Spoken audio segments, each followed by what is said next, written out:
time? It is time for us to do what we have been doing, and that time is every day. We'll know in a very short period of time, but it looks like it could be something that will be not good. Believe me, not good. I see issue with that. And again, hey. You're not going to be able to insult your way to the presidency.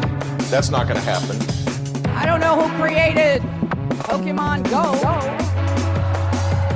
but I'm trying to figure out how we get them to have Pokemon go to the polls. I'm Ted Cruz, and my pronoun is kiss my ass. So when you think about it, there is great significance to the passage of time in terms of what we need to do to lay these wires, what we need to do to create these jobs.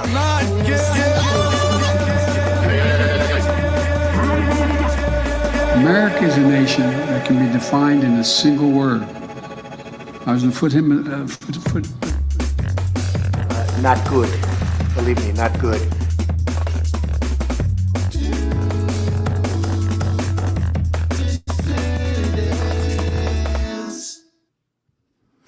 Hello, dissidents. Welcome one and all to a Sunday evening edition of the Do Dissidents podcast. Keaton Weiss here with Russell Dobular, of course.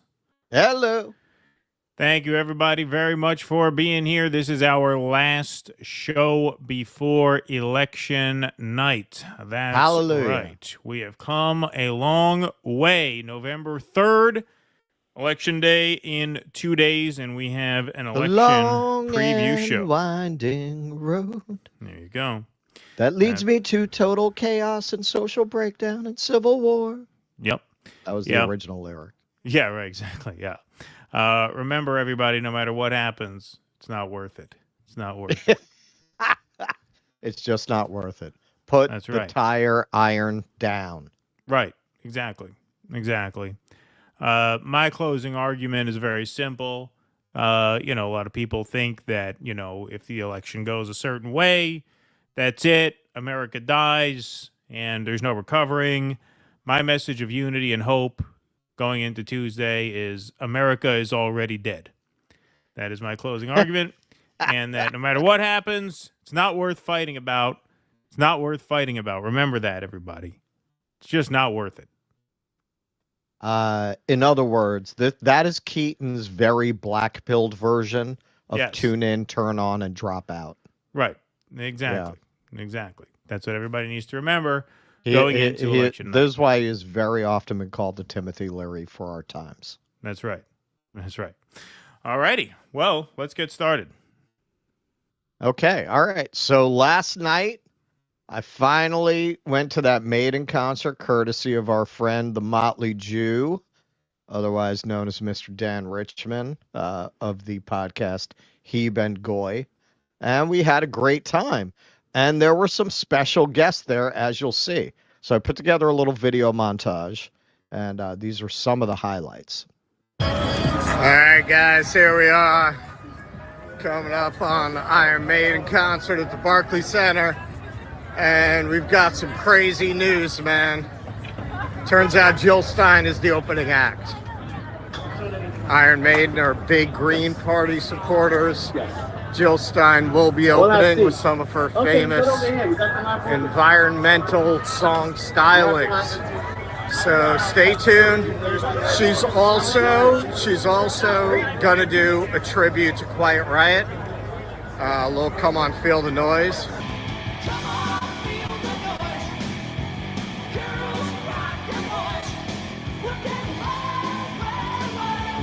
Look at her rock those bongos. She's good. All right, here I am with the Motley Jew. Here's the Iron Maiden concert at the Barclays Center. I have not started drinking yet because I just got here. How you doing tonight, man? Are we going rocking? All right, come on, man.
So what's your favorite Maiden song? Rime of the Ancient Mariner. Mine too.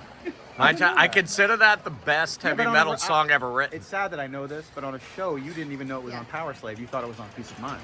I did think it was on Peace of Mind. You're a poser, bro. You're a poser, bro. Where's your warrant and poison shirt, bro? You're a poser, bro. You're gonna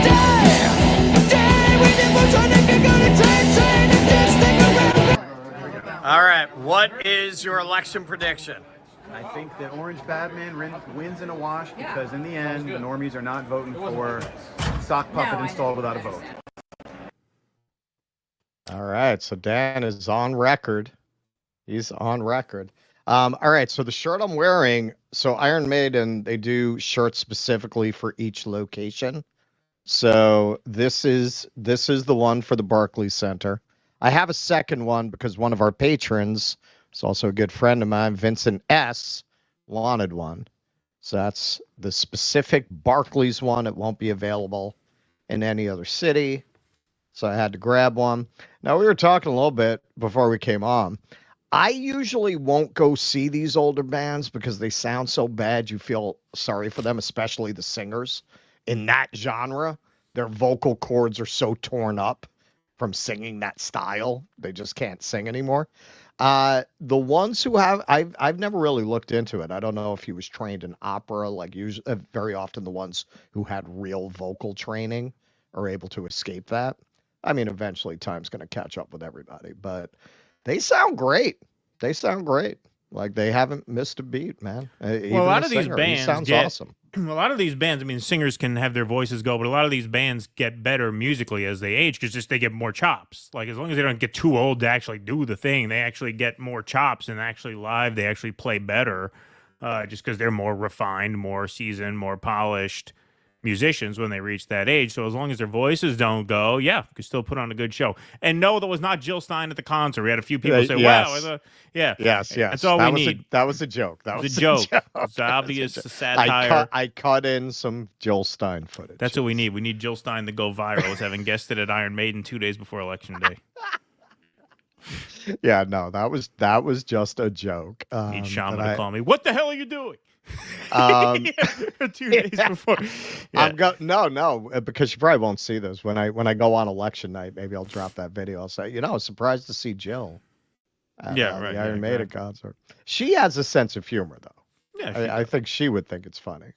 A lot of people in that space would not.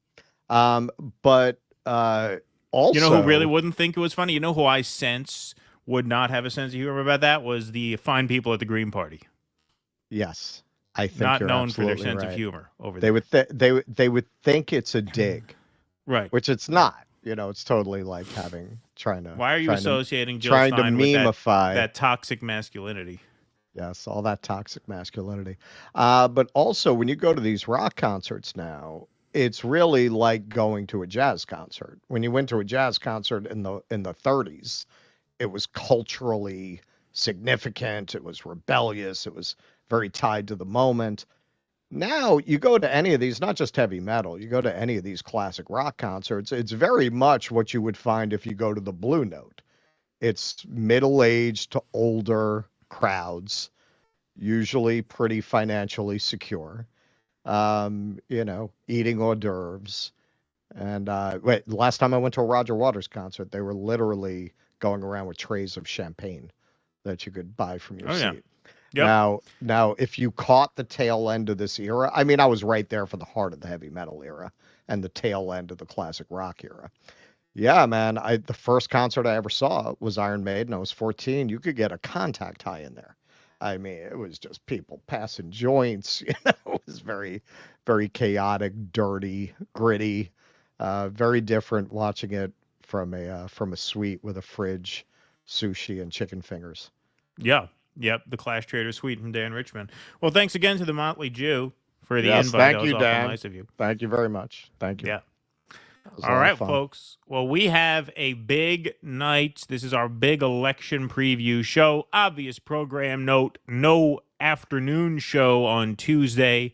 We will be live at 6 p.m. Eastern on Tuesday night, and we will be going all night and into early morning. That's right. 6 p.m. start time. We will be going till at least midnight or when the election is called. That's right. So we are going to be going, and, there's no guarantee that it will be called late Tuesday night / early Wednesday morning, but we're going to give it till, at least 2 a.m. It was called for Trump at about 2:30 a.m. On Wednesday the 9th in 2016, and so we will give it until about then and see what the situation is. But yeah, we are looking at minimum, bare minimum, a 6-hour stream on Tuesday night. That's a bare minimum. I am not a drinker. Keaton is. But I have laid in 2 bottles of wine and a bottle of Johnny Walker Red. I feel I'm going to need all of that before this is over. Red. You should probably upgrade to the black. I think it's the red. A little better. Yeah, I think it's the red. Yeah, all right. You may want to. I mean, wine and the red. All right. Look. Before I bought it, I was about to buy the Johnny Walker Black, and you just never know who's working for who. But the guy behind the 6-inch thick glass in the Harlem bodega told me, "Listen, if you buy that, you're going to be contacted by the CIA, and they're going to ask you if you want a job. So you might want to stick with the red if you don't want to get recruited."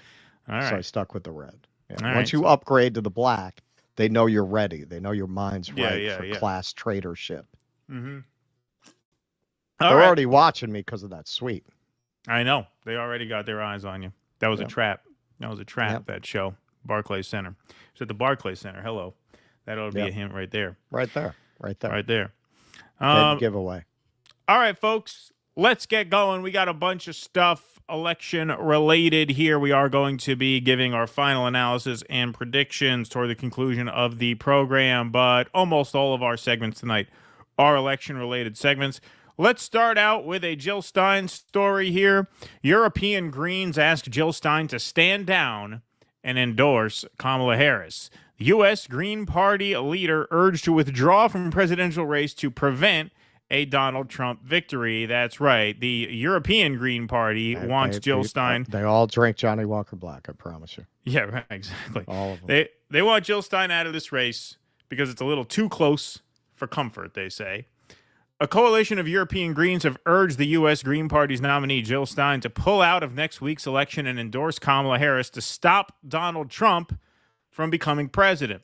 Green parties in 16 European countries, from Portugal to Ukraine, distanced themselves. Well, Ukraine's not a big shock. Distanced themselves from their U.S. counterparts in a statement on Friday and called for Stein to withdraw from the race. Hey, no disrespect to Ukraine, but you think you have matters a little more urgent than whether Jill Stein drops out of the race? We are clear that Kamala Harris is the only candidate who can block Donald Trump and his anti-democratic authoritarian policies from the White House, they wrote. It's almost like Ukraine is trying to interfere in our elections. I know, yeah, a little interference. That's true. Not just them, but 16, them and 15 others. That's a good point. The signatories include Green parties from several countries in which they govern as part of coalitions, such as Germany, Ireland, Belgium, and Spain. The party said there was, quote, no link between the Greens in Europe and the U.S. The U.S. Greens are no longer a member of the global organization of Green parties, they wrote. I'm sure that stinks. In part, this fissure resulted from the relationship with parties with authoritarian leaders and serious policy differences on key issues, including Russia's full-scale assault on Ukraine. So the Green parties, and, we've known this for a while, the Green parties in Europe are basically lib parties. They don't serve the same purpose that the Greens I'm sorry, serve though. here, at least on paper. Yeah, I don't understand that. The Greens don't have relationships with anybody. Yeah. What authoritarian parties do they have a relationship with? I mean, they would point to Jill Stein being photographed at a table with Putin, probably. That would be. Yeah, but they specifically said parties. Parties that have. What party? I mean, what they're not they're affiliated with any party. No, but I mean, what they're clearly saying is that, and like I said, it's been known for a while. The European Greens are much more lib than the Greens. No, I know. I just the parties part. I don't know what the hell they're talking about. I mean, are they referring to Putin as representing a party? Is that what they mean by that? Who knows? But I'm sure that's what they are hinting at there. not so subtly either, because the Greens in Europe have been Does very, he even very have pro-NATO. a party? Yeah. Like, he's not. Is he even part of a political party, Putin? I'm not sure, actually. I'm not sure what the exact situation is there, but I do know that the Greens are very pro-NATO in Europe. That's a big sort of marker, a big sort of point of differentiation between the U.S. Green Party and the European Green Party. Yeah, what we've really seen the last few years, if you're on the left, there's always been a tendency to look to Europe as this more enlightened place. And let's face it, in the back of your mind is always, well, worst comes to worst, I'll go to Europe. We're starting to see the consequence of the fact that they don't have certain protections like a First Amendment. And they're actually, in many ways, they're ending up being worse than the United States, certainly not in terms of available health care. But in terms of things like this idea that Europe is a more enlightened society, that they've kind of torched that over the last few years. Yeah, no, for sure. For sure. Well, I mean, especially in these kinds of contexts here. Green parties in Europe are calling for Jill Stein to withdraw. In their tweet, the race for the White House is too close for comfort. We call on her to withdraw from the race and endorse Kamala Harris for president of the United States. So too close for comfort, that really gives away that they are oppositional up to a point. And I'm not even sure if the European Greens deserve that classification to begin with, since we've known this about them for quite some time. But it is pretty telling that with a week to go, they're actually calling on their U.S. counterpart, which of course they claim no association with at this point, right, to withdraw from the race. On November 5th, the world will be watching to see whether Americans choose Kamala Harris or Donald Trump to be their next president. This is the Euro Greens statement. Ahead of these pivotal elections, European Greens have called upon U.S. Green Party candidate Jill Stein to withdraw her presidential candidacy and endorse Kamala Harris. The stakes of these elections could not be higher. Donald Trump has promised that if he becomes president again, he will extend abortion bans, deny members of the LGBTQIA plus community their rights, and deport migrants en masse. Like other ultra-conservative politicians across the globe with whom he has close relationships, such as, there you go, Vladimir Putin, Viktor Orban, Jair Bolsonaro, he would undermine democracy. Now, I don't know what they're worried about vis-a-vis Bolsonaro, who's not in power anymore. This is dated, from a few days ago, so I don't really know what they're worried about there.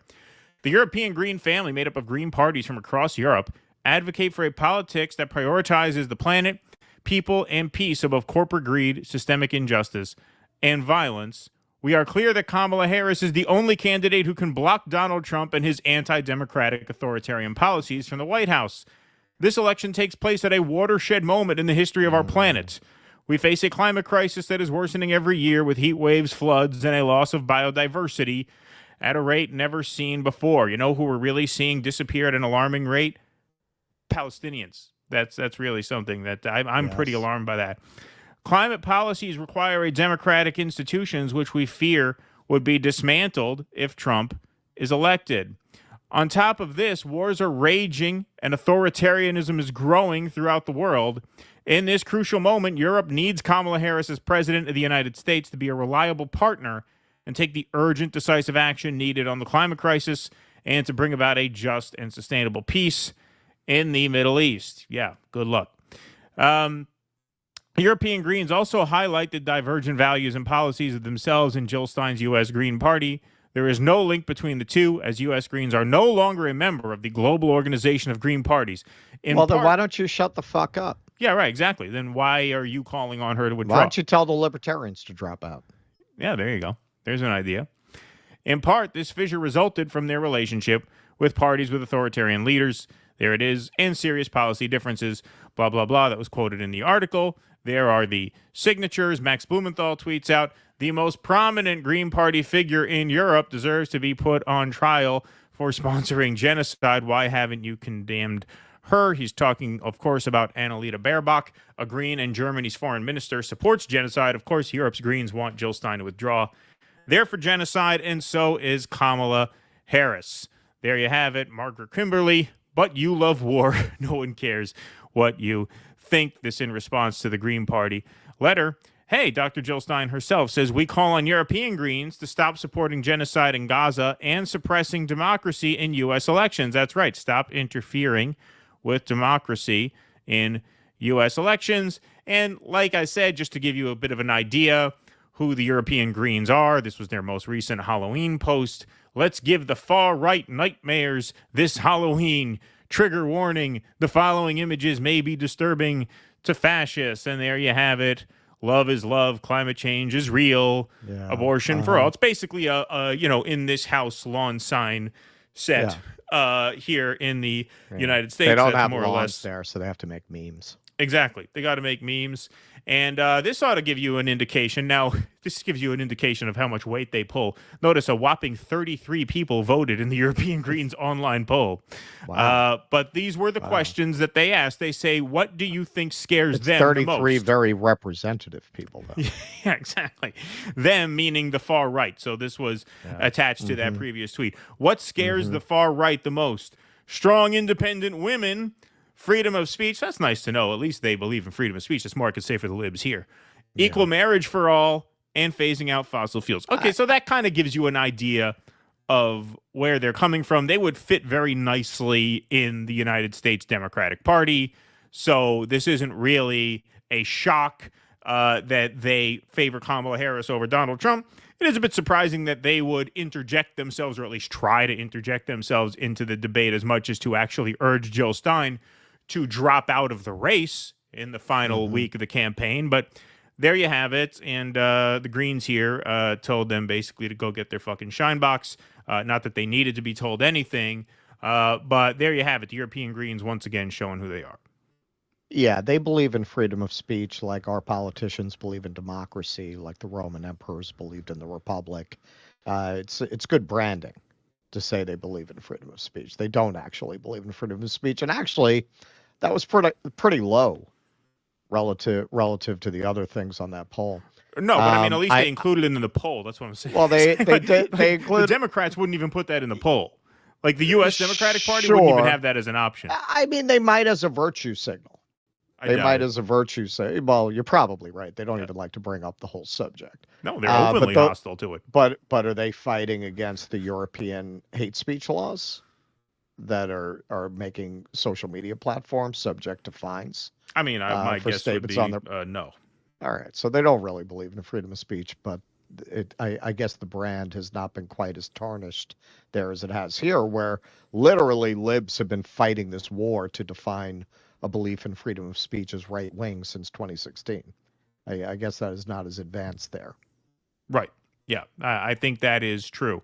So Jill Stein not dropping out of the race despite the advice of the European Green Party. She is still on the ballot in many states and available as a write-in in many more, including Illinois and New York, which are big population states. We'll be writing in Jill Stein in New York. And, of course, Michigan is the big push. Obviously, that's the center of the Abandon Harris movement. And we advise everybody everywhere to write her name in on Election Day. All right. Let's take some Rumble rants and some Super Chats. We got Jake in the booth here tonight. Big round of applause for Jake, everybody. Please and thank you very much.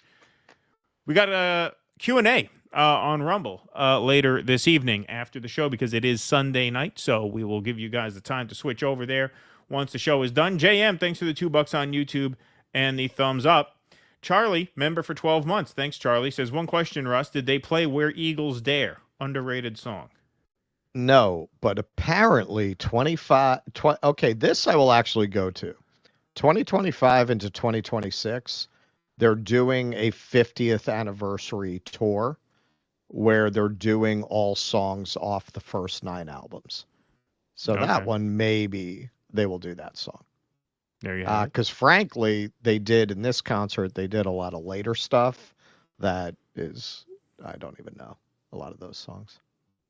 More of the new stuff? They did more of the new stuff.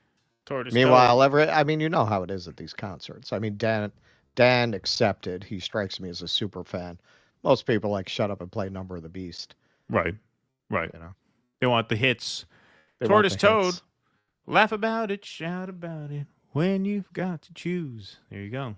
Every way you look at this, you lose. Kenman, as an avowed cinephile, I loved your movie night and choice of film They Live. Thank you, Kenman. An A-quality movie with a B-movie heart. Also loved how you mentioned Videodrome, a true masterpiece. Yeah, Videodrome's very good. You know what I'm thinking about doing? In addition to the politics night, I'm thinking about doing occasionally Russ's cult classics.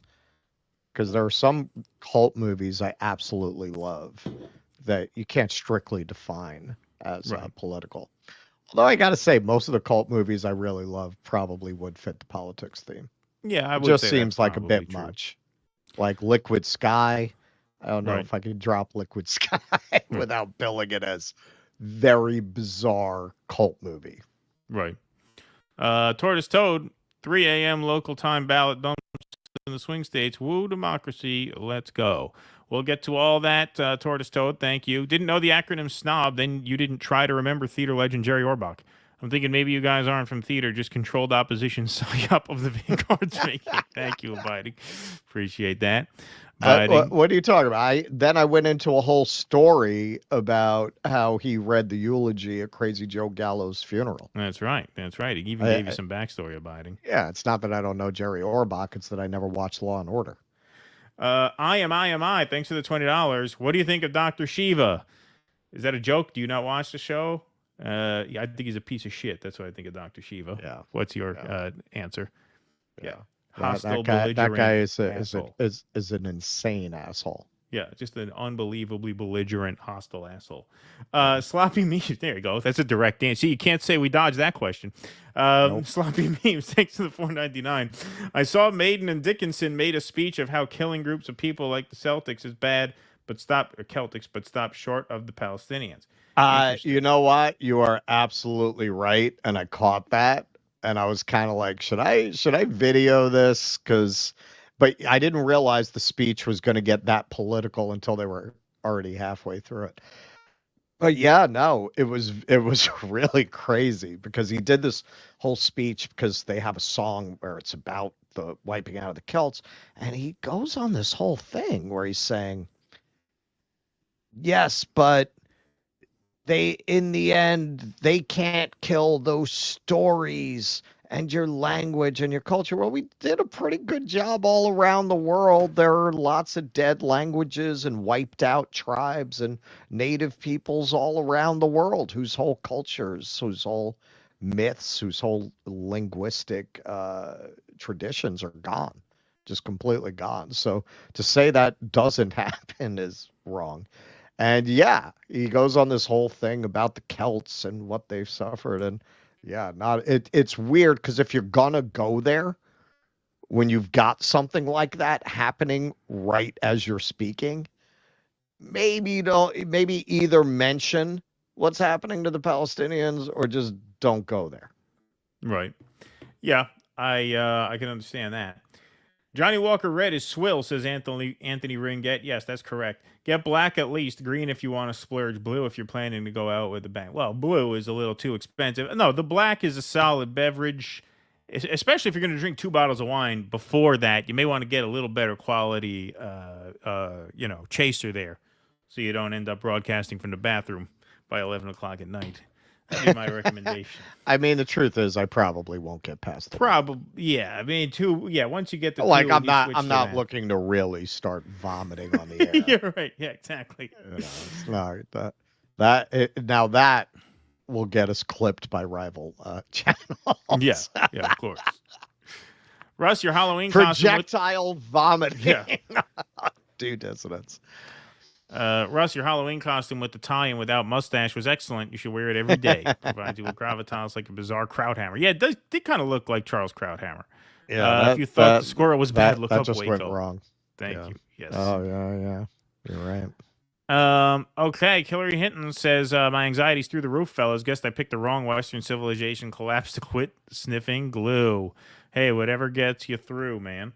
No judgment. I've been having anxiety. I don't know if it's because the election is coming, and that connotes like big changes both for us and for the fabric of society. Yeah, could be. We will see. Tom, thanks for the $4.99. First concert I ever saw was Aerosmith, done with Mirrors Tour 85. at MSG. Ted Nugent, open. There you go. Thank you, Tom. Appreciate that. All righty. Let's move on with the program here. Here's another piece of election-related news.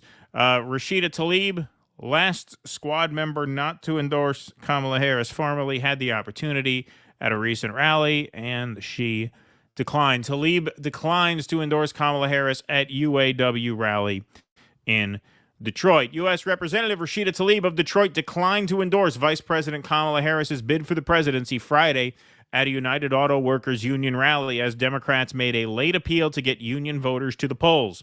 Tlaib, one of few high-ranking Democrats who have not endorsed Harris, the Democratic nominee, was among the speakers for the UAW's rally on the lawn of Solidarity House in Detroit.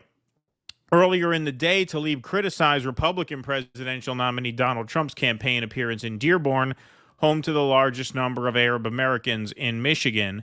Trump has been endorsed by the Muslim mayors of Dearborn Heights and Hamtramck, among other Arab Americans. She tweets out here, Trump is a proud Islamophobe and serial liar who doesn't stand for peace. The reality is that the Biden administration's unconditional support for genocide is what got us here. This should be a wake-up call for those who continue to support genocide. This election didn't have to be close. At the UAW gathering later in the day, Tlaib steered clear of supporting the top of the ticket and instead encouraged the hundreds of union members not to just get out and vote, but to encourage friends and family to do so as well. Quote, don't underestimate the power you all have, she said. More than those ads, those lawn signs, those billboards, you all have more power to turn out people that understand we've got to fight back against corporate greed in our country. So there you go. I mean, she did urge family and friends to vote, and she does want people to vote Democrat down ballot. She focused her speech to UAW members on down ballot races, specifically the judicial races, voicing support for Democratic-nominated Michigan Supreme Court candidates Kyra Harris Bolden and Kimberly Thomas in their respective races against Republicans Patrick O'Grady and Andrew Fink. We've got to make sure that the nonpartisan part of the ballot gets filled in, Tlaib said. Tlaib is the only member of the so-called far-left squad that has not endorsed Harris. So we have a few more things to show you here as part of this piece. What she's doing there is just putting her middle finger in the air to Joe Biden and Kamala Harris. Is she doing much more than that? No, she's at a get out the vote rally. I mean, this is not really a stand against the Democratic ticket. It's her just more voicing her displeasure with them. And the fact that she is not going as far as to endorse Kamala Harris is enough to get certain people, but not many people, upset with her. Claire is upset. Claire on X, very upset. It's not about Gaza. Rashida Tlaib was never a Democrat. Oh, really? It's not about Gaza. Interesting.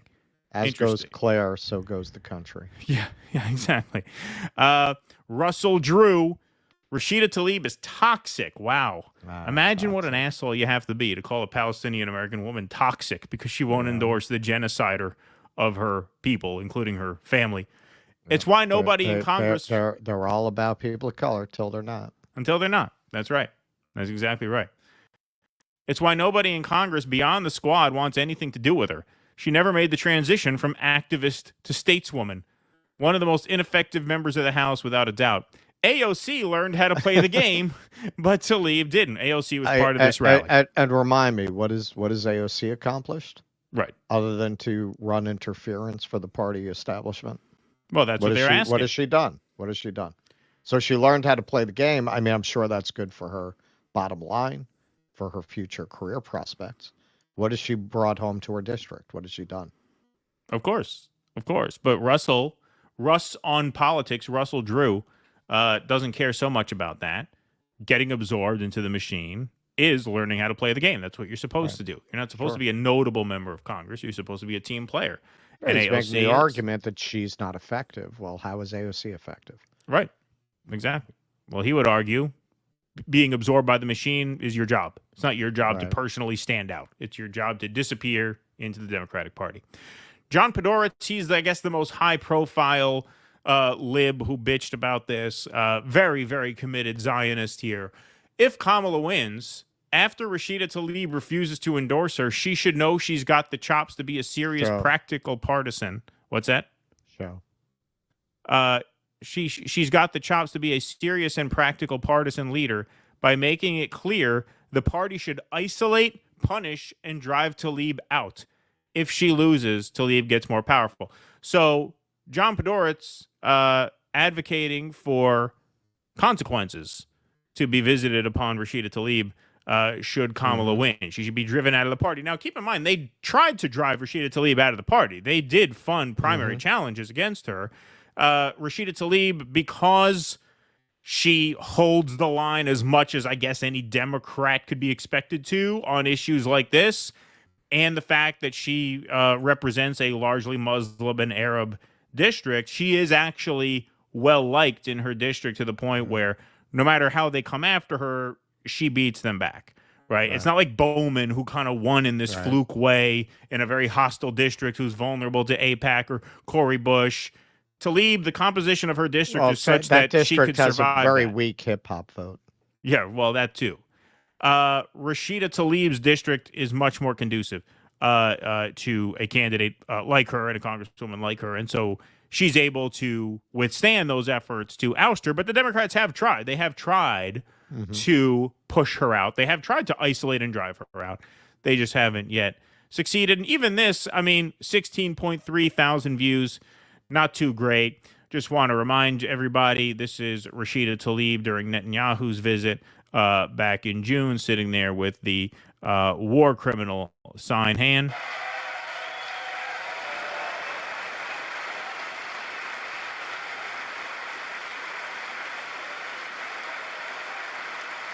It is fucking pigs standing up for him.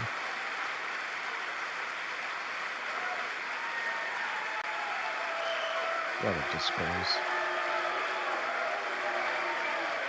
Some of these protesters, it's amazing, absolutely amazing. Absolutely amazing. So that's when he was trash. Cinema.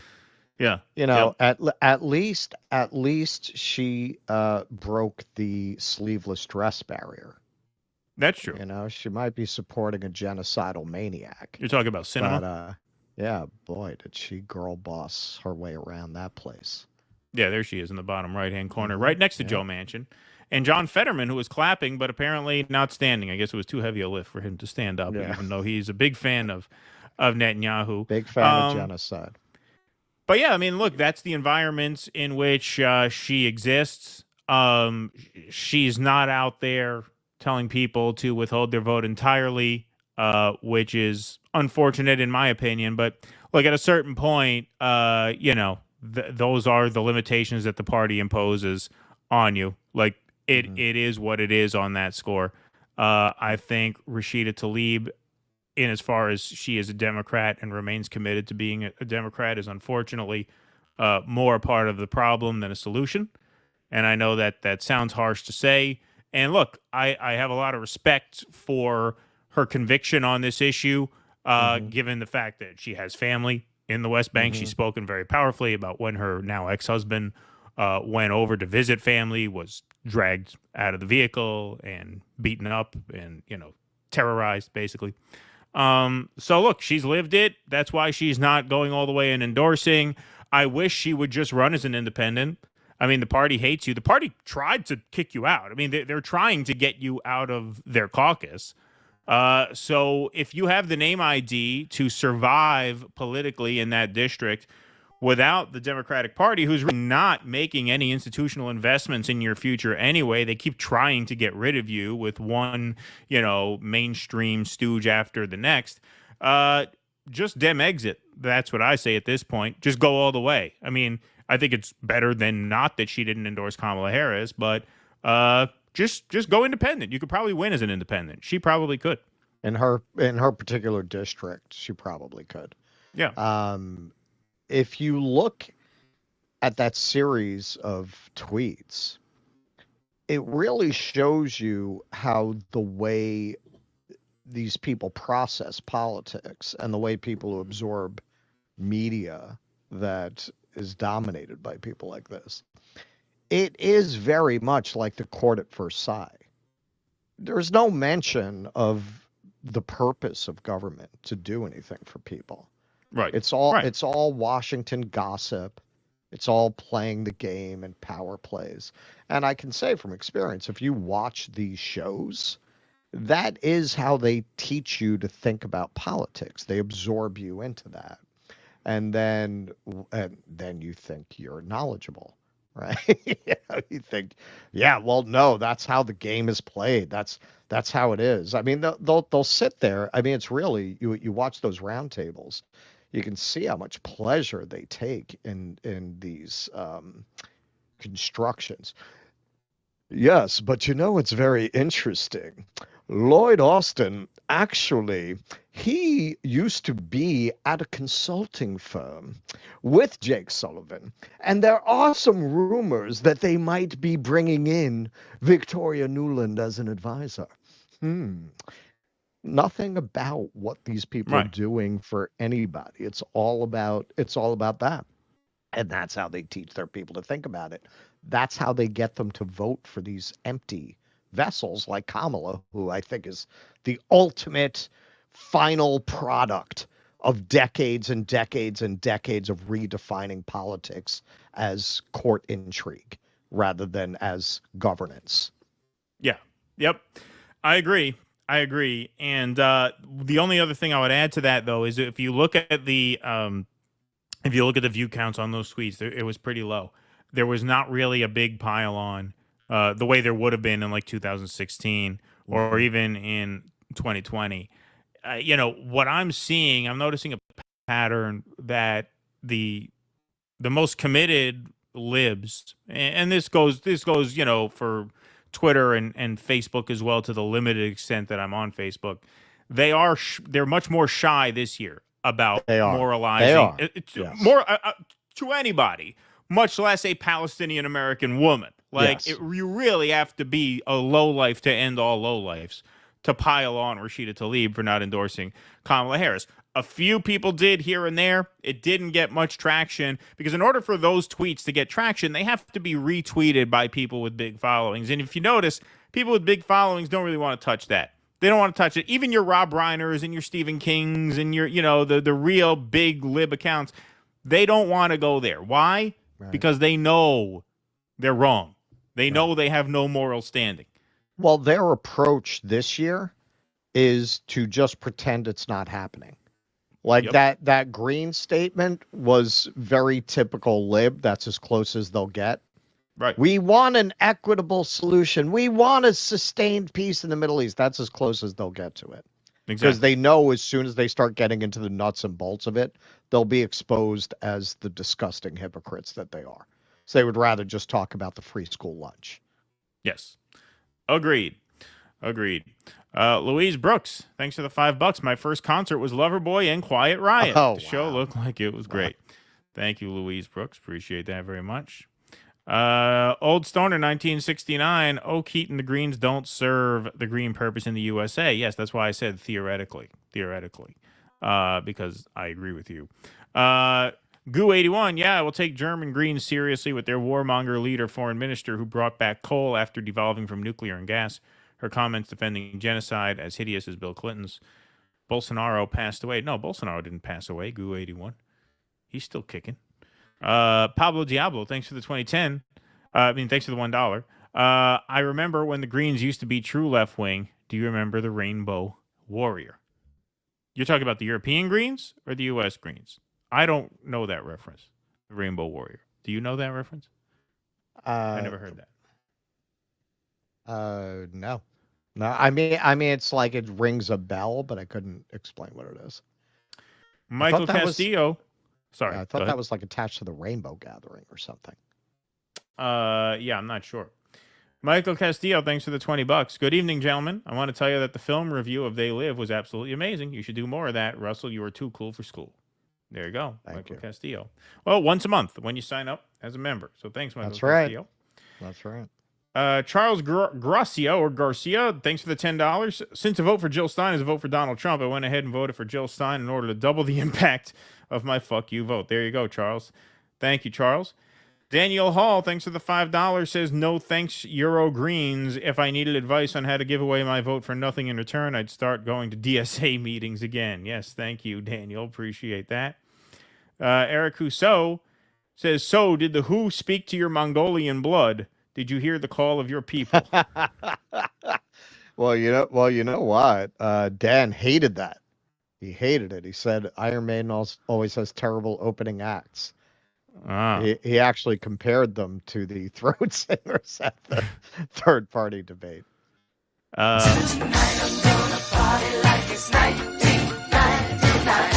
We're almost at enough for 25-25. Greenpeace's boat. That's right.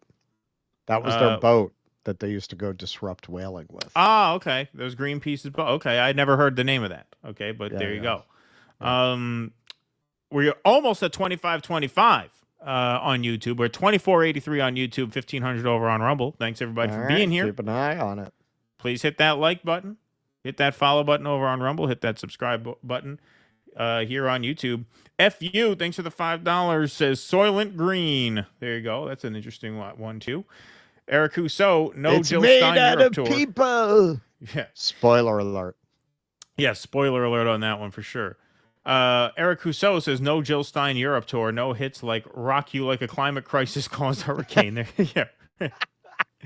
Rock You Like a Geo-Engineered Hurricane. That would be the libertarian version of that song. And then she has Rock You Like a Climate Caused Hurricane. They Live 2025 sequel, They Woke. There you go, Eric Rousseau. Thank you. Apparently, there's been a sequel in development for like 10 years, and it still is in development. Like they haven't killed it. Yeah, they're supposed to do either a sequel or a reboot, but it's looking like sequel. All right, interesting. All right, let's go on to segment number 3. Russell, this is yours. All right, throw it up. All right, well, let's just intro this. So Dave Chappelle keeps losing. He's on a big losing streak. Losing. First, he lost a Due Dissidence endorsement, and now he lost his SNL gig. Yep. I understand it's actually connected. They were going to have him on, but when they found out that he lost his endorsements, they said, who needs this guy? Who needs this guy? He's clearly on the fade, right? He's on the downhill incline. So they got rid of Dave Chappelle. Honestly, I was surprised they used him last time. This seems overdue given that SNL is really the home of comedy shit livery at this point. Why the hell would they have Dave Chappelle? Though Dave Chappelle has been the favorite to host Saturday Night Live's first post-election episode since 2016, this time around, the late night show is going in a different direction with comedian Bill Burr tapped to host its return on November 9th. Now, I gotta say, I don't know that that's going to work out any better for them than having who was it at the Golden Globes who like completely burned it down? Well, that was Ricky Gervais, right? Ricky Gervais. I don't know if that's going to work out any better than having Ricky Gervais at the Golden Globes. Bill Burr is not one to pull punches either. Chappelle taking the SNL stage after an election became a tradition of sorts, but for reasons unknown, SNL boss Lorne Michaels is switching up the show's ritual and replacing Chappelle as it gears up to follow the most consequential presidential election in American history. All 3 of Chappelle's hosting gigs at SNL came the weekend after big elections. In 2016, he followed Donald Trump's White House win and famously said, "I didn't know Donald Trump would win the election, but he did suspect it since I know the whites." In 2020, just after Joe Biden's win, Chappelle delivered a longer than usual monologue as he celebrated Trump's loss as a pretty incredible day, but opined that his ousting didn't automatically mean a safer America. Those 2 appearances won him Emmys for Outstanding Guest Actor in a Comedy Series. But in 2022, immediately following the midterm elections that year, Chappelle landed in hot water for making anti-Semitic comments in defense of Kanye West. By then, Chappelle, I do not endorse that characterization in the article. I thought that monologue was pretty fucking funny myself. In fact, I'm pretty sure we covered that, didn't we? Didn't we cover that? I forget. I think forget. we did. I think we may did. have. By then, Chappelle had also dug in his heels on his comedic material about transgender people over the course of multiple Netflix specials. Several SNL writers reportedly boycotted his return to the show, though a show rep said there was no evidence that anyone was sitting out the episode for that reason. Yeah, and I've got a bridge to sell you. Now, some LGBTQ plus E equals MC square rights advocates are celebrating that Chappelle is out this year and thus won't spend 20 minutes 5 days after the election attacking trans people after the swing states have been inundated with anti-trans ads for the last 2 or 3 months. However, Chappelle's replacement, Bill Burr, is himself not without controversy. A month before Chappelle hosted for the second time in 2020, Burr drew criticism for making homophobic comments in his monologue, during which he went after cancel culture, wokeness, and did a bit about not knowing what Gay Pride Month was in New York. His jokes didn't land on stage, I bet, in that crowd, and elicited comments from social media users calling it the worst SNL monologue I've seen in years. I bet that was the same one who called the cops on the squirrel. Yeah.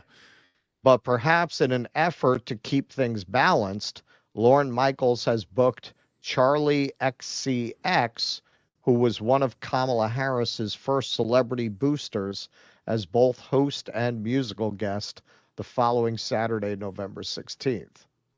Okay, so Dave Chappelle can't do SNL, but they got an open door policy for Kamala Harris the week before the election.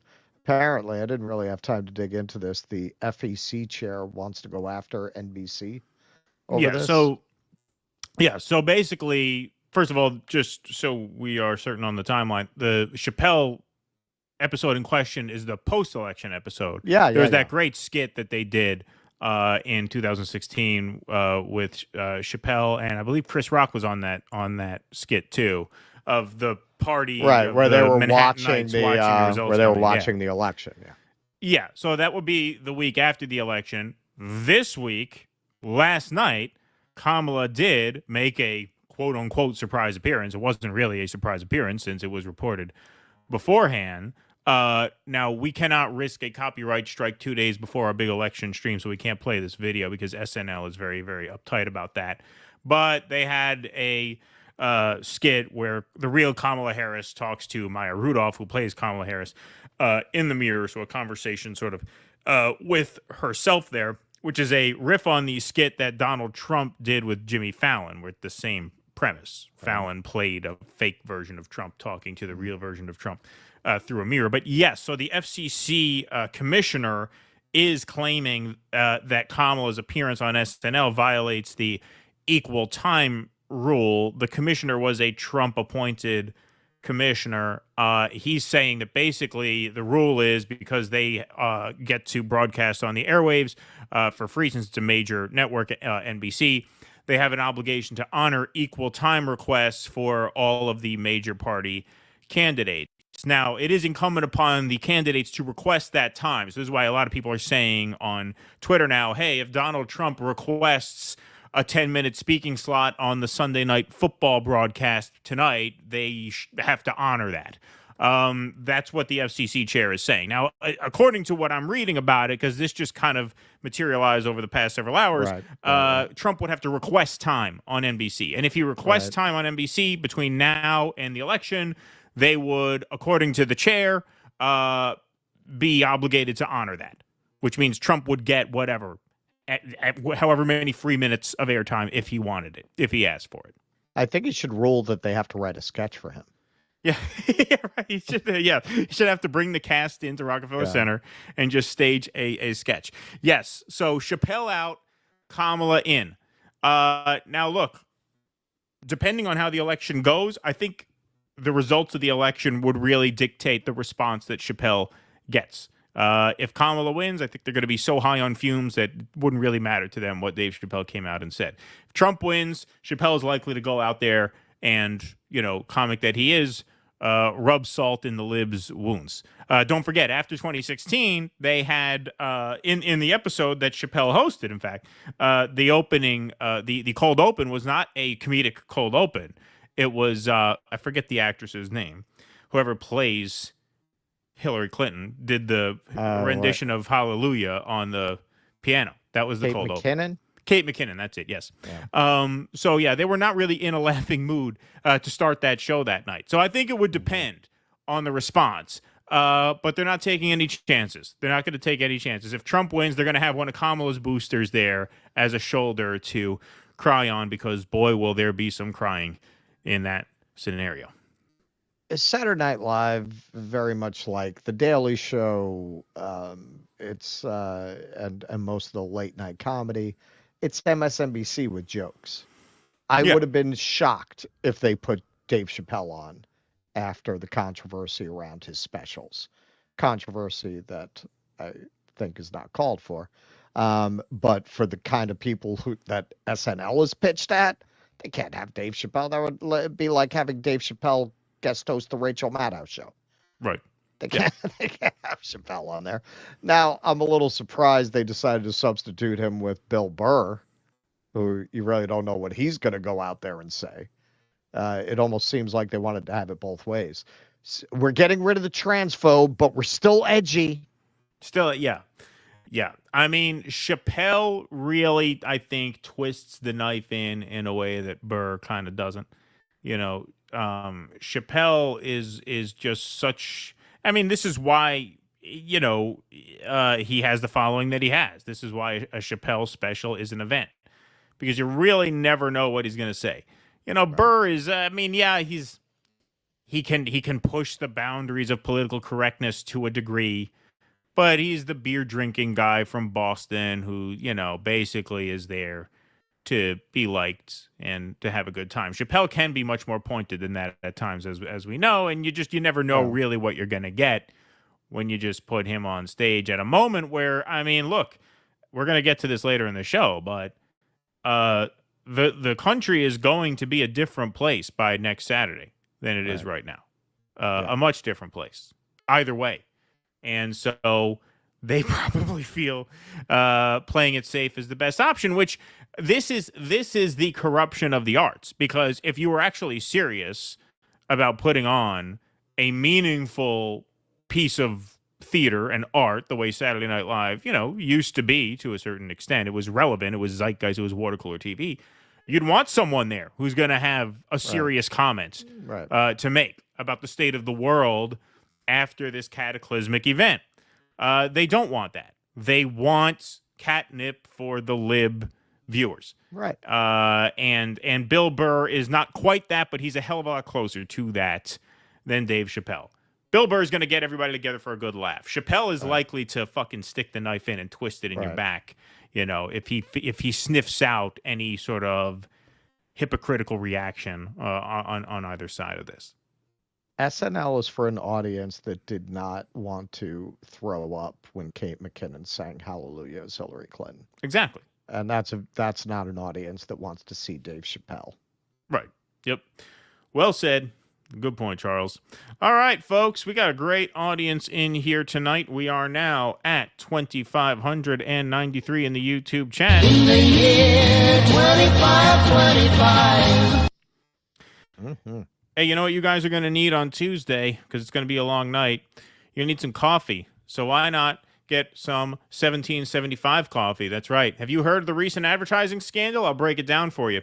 The CEO of Rumble, Chris Pavlovski, recently released an email from Inspire Brands and Dunkin' Donuts. That email explicitly states the right-wing culture of Rumble is too polarizing. So in other words, Dunkin' Donuts has a problem with Rumble's culture and wants nothing to do with it. So here's the solution.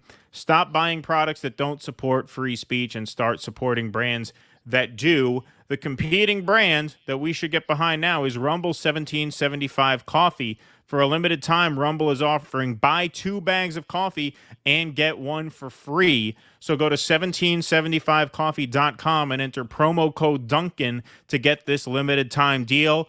Our dissident viewers who have bought this to support Rumble and to support us have been very happy. The reviews are very, very good. They're 16-ounce bags, so you're getting a lot of bang for your buck. And if you get the subscription, you actually get a pretty good deal. You can actually get subscription for like $16.75 a bag when you order every 2 weeks, which at that point, you're actually saving money on what it will cost you in the grocery store because these are 1-pound bags.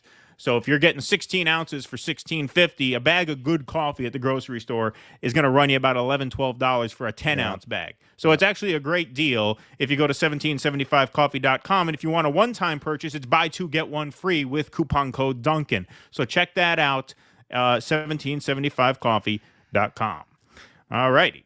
Our friend Dan Richmond, the Motley Jew, gave my favorite review of that coffee. He says it's very fine coffee on both sides. Yeah. Yes. He was very happy. He was very happy. If he's happy, you'll be happy. Dan is a difficult guy to please. That's why the Hebron Goy show is good. There's a video out where the Lebanese played a song from The Pianist before evacuation in Qiyam. Israeli soldiers took pics around the piano in the ruins. Yeah, no, they're sick. Qiyam is a border town between Lebanon and Israel. If you have a direct email, I can forward you the videos and message from the piano player. We do. dissidents@gmail.com. Thank you, Goo81. Appreciate that very much. Furrow Squeen, I know I'm in England, but I'm so nervous about the election. I know I'm going to be loose until it's called. Keaton, did that stolen baseball affect your game? I think you're a baseball fan, maybe. Did the stolen baseball? What's stolen baseball? Did that stolen baseball affect your game? I know I'm going to be loose until it's called. Well, I am a baseball fan. Yes, I am a baseball fan. I'm not sure what you mean by the stolen baseball. But thank you for the donation. Sunrise, Private Eddie Slavic, the last American soldier shot for desertion, was from Hamtramck. Interesting. Thank you for that. Matt O. Wolf, so the theme song on Tuesday should be It's the End of the World as We Know It by R.E.M. It really should. It's going to be crazy. And, like I said, my unity message is the country is not worth it. I mean, what are you getting all upset about? Seriously. Nothing to be afraid of.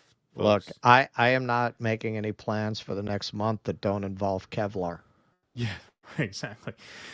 Justin B., thanks for the $5 on YouTube. Claire Daly and Mick Wallace came out to support Jill Stein and condemn the EU Green Statement. Oh, good for them. Thank you, Justin B. I would have included that in the segment if I had known that. But thank you. Adel Saeed, thanks for the $5. If Trump wins and Ukraine war stops, will there be any incentive for Russia to support Iran against Israel? If not, isn't that bad for the resistance? I mean, that is a good question, Adil Saeed. That is, I think, putting the cart a few steps before the horse. I think that is a very worthwhile question to contemplate after Tuesday, perhaps. Fake news, says Anthony. Tlaib was at Harris's Get Out the Vote rally with AOC. Yes, we know. That's what the article was in reference to. That's why I said that. Eric Husso, thanks for the $5. Digging Tusker's cousin. It's like a hippie burqa. Who's Tusker's cousin in the hippie burqa? Hey, let's give a cowbell for Michael Castillo. Thanks for the $50. Appreciate that. Thank you, Michael. Russell, may you keep us updated on your Hell's Kitchen tour. I will book my first flight out of Tucson, Arizona. The Rumble Time with Jimmy Dore and Tucker Carlson was the absolute best Jimmy Dore episode. Yeah, that was a good show. I was supposed to watch the rest of it today. I didn't have a chance to yet. But he told Tucker my joke. He told Tucker my fuck, marry, kill joke. Yeah, Thank you for that, Jimmy. That was a thrill. And he actually quoted me, so that was great. And the room and Tucker had a laugh. Actually, no. Tucker the other day said that he used that joke on a demon, and then it didn't rape him in the ass. Yeah, exactly. Fiercely independent Dan Osborne will dethrone duopoly. Thank you, Fiercely Independent. Appreciate that. I'm curious, Yassine Miller. I'm curious. Think of me as an ignorant. Why do Michigan polls and betting odds show Kamala ahead when many Muslims have said they won't vote for her? Does that mean their votes don't significantly impact the overall results? Well, it's a great question, Yassine. I thank you for it. I think a lot of the odds, look, the betting markets have moved in recent days as the early voting numbers have come in. And we will get more into that later in the show. I don't want to monologue about that too much now because we have a whole segment prepared. But that is what I think has moved the markets in the last 48 hours, which we have seen a significant move in the markets. Justin B, thanks for the $10. Rashida Tlaib should get ahead of the Dems and ditch them for the Green Party. Really give an FU for the Dems. She could win as a Green as well. I agree. I mean, I don't care, Green, independent, whatever. She has the popular support to win as an independent. The Democrats have tried to unseat her. Like the idea that, well, they should punish her. They've already tried to punish her. They've tried twice, actually. Exactly. They've tried twice. They couldn't get within 30 points of her. So, like, she really doesn't have anything to lose. And at this point, if you're not going to endorse Kamala Harris over Donald Trump, at that point, you've burnt a bridge. Right? Yeah, what kind of pull do the Democrats have with the Muslim community at this point? Right, especially there. Right. Yeah, what are they going to do? Gerrymander that district out of existence? Like, they can't. They can't get rid of those people. Have a Nakba in Dearborn. All right, you guys have to leave. Yeah. You have to leave. Democrats need this district. So you guys got to, that's it. Over to Wisconsin. Right? Separate but equal. That's right. Okay. Mary Ploppins on the ballot is a crash landing with Harris versus a potentially softer one with Trump versus pulling down the whole mofo with Stein. Thank you, Mary Ploppins. Appreciate that very much. Okay. All right, folks. Hey, you've heard of October surprises. What about November surprises? How's this for a November surprise? Peanut the squirrel. The tragic end of Peanut the squirrel. A November surprise, perhaps. Yeah, this story is absolutely crazy. Okay, so we're going to see this gentleman with his pet squirrel in happier times. I think this was this video was dropped, September 13th. So very recently, he was still making his videos. So for anyone who doesn't know, Peanut the squirrel has over 500,000 Instagram subscribers. If that makes you feel like a loser, you're not alone. In a late breaking news, some say the woman who sicked the cops on this guy was jealous of his Instagram following. She was jealous of the squirrel's success. So let's see them in happier moments. 2.5 weeks old, and he's been with me ever since. We did rehab him, get him established in the outdoors, but unfortunately he ended up getting attacked and became an indoor squirrel whose best friend is a cat. Litter box trained, dresses up, as you guys could tell. But you guys also know, because of Peanut, we started a nonprofit animal rescue called Peanut's Freedom Farm. So we do live on a farm now. We don't we don't live in Connecticut anymore. We live upstate New York. If you're a little bit newer to the channel, I know I don't do these. I do these a little bit later in the day, or earlier in the day around lunchtime. But Peanut has his own room. He sleeps in here. He has like a little penthouse suite up here. But he has a whole parkour area. The entire room is his. And it really, really helps when it comes to getting out his energy and stuff. Right now we have 62 horses, guys. I'm going to take a walk with you guys outside to show you guys a little bit more about what's going on. But we are raising some now. It's a little bit urgent. We're raising funding for a new horse that desperately needs our help. We do travel a lot to rescue these horses. The reason why it's $2,500 is because the horse is at a slaughter auction. What happens is people take these horses to slaughter auctions and they make some money. The auction price, or the bailout fee that we have in our fundraiser, is the amount of money that would be accumulated if you sold this horse for meat. Okay, so the squirrel. Okay, so to explain this, he took this squirrel in because its mother got killed. It was a baby squirrel. Took it in at 5.5 weeks. He actually tried to reintroduce it to the wild. It came back with half its tail missing. Ran back into his house. And that's it. He adopted the squirrel. Has raised the squirrel for 7 years. Had, I guess, I'm assuming this, but I guess the Instagram did so well that they had the money to start an animal rescue. They didn't just take that money and live high on the hog. They started an animal rescue. He has 62 horses there. He's raising money to save horses from being slaughtered. The squirrel has its own fucking room, for God's sake. Which he clearly tricked out to make this squirrel happy. So this doesn't really look like an abused animal by any meaningful standard. Well, that's the thing. He tried doing what he was supposed to do, which is releasing it once he took it in after its mother was killed. And it came, it obviously was, attacked by something in the wild. And then it came back to his house. Like it wanted to go back to him. So he took it back in. This is the kind of story that makes libertarians. Like, you want to hate the state, this is the way to make people hate the state. What fucking business is it of yours if a guy wants to have a fucking pet squirrel? Yeah. The excuse, they carry rabies, so do dogs. Should people not have dogs? Well, I mean, you can get a dog vaccinated against rabies, but look, what makes rabies such an ultra rare disease as far as its impact to humans is that 99 times out of 100, if an animal the size of a squirrel is attacked by a rabid animal, it will die, and it won't have the chance to spread rabies. That's why rabies is so rare. But in this case, it's living in the house. It's living in the house. Yeah, for 7 years. What rabies are you? Right, there was no risk. Right, exactly. So this is what they posted after the squirrel was taken. Well, internet, you won. You took one of the most amazing animals away from me because of your selfishness. To the group of people who called DEC, that's the Department of Environmental Conservation. It's a New York State agency.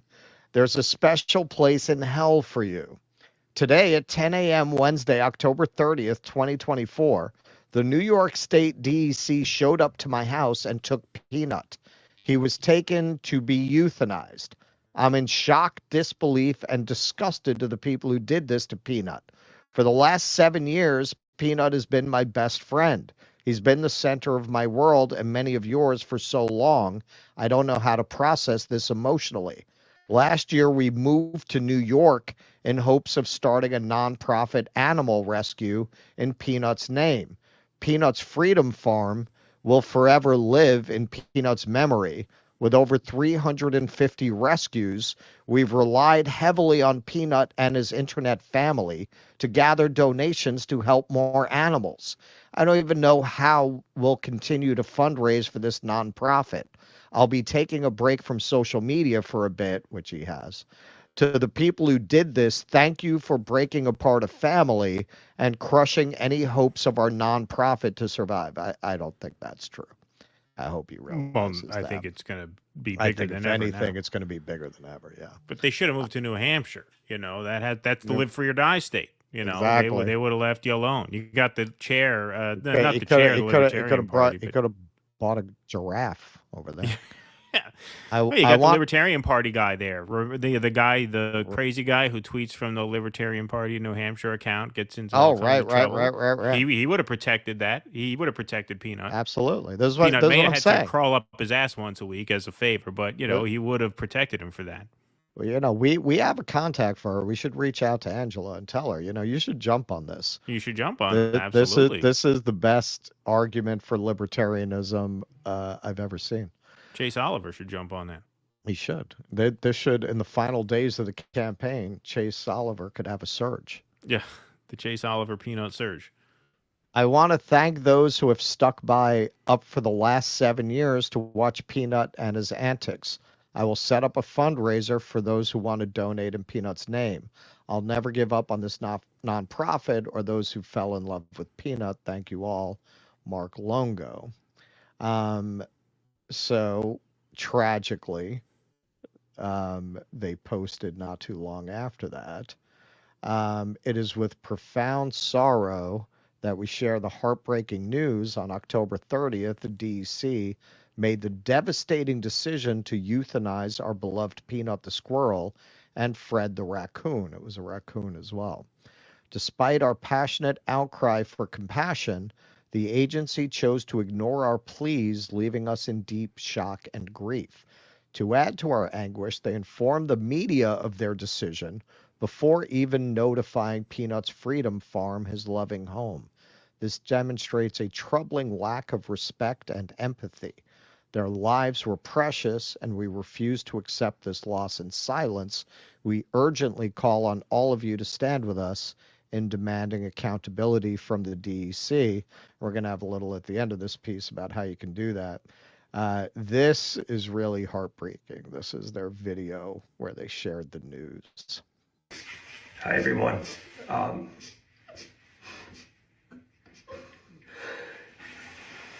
don't know how I'm going to say this. I just want to say thank you to all of you.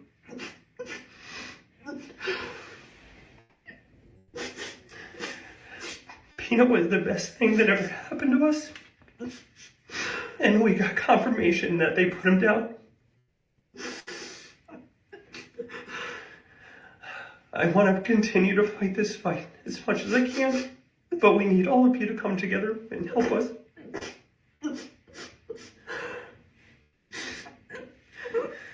Please continue to help us raise money for the ongoing legal battles and for our nonprofit so we can keep its name alive. Thank you all. So just absolutely horrible. So this is a USA Today article about this.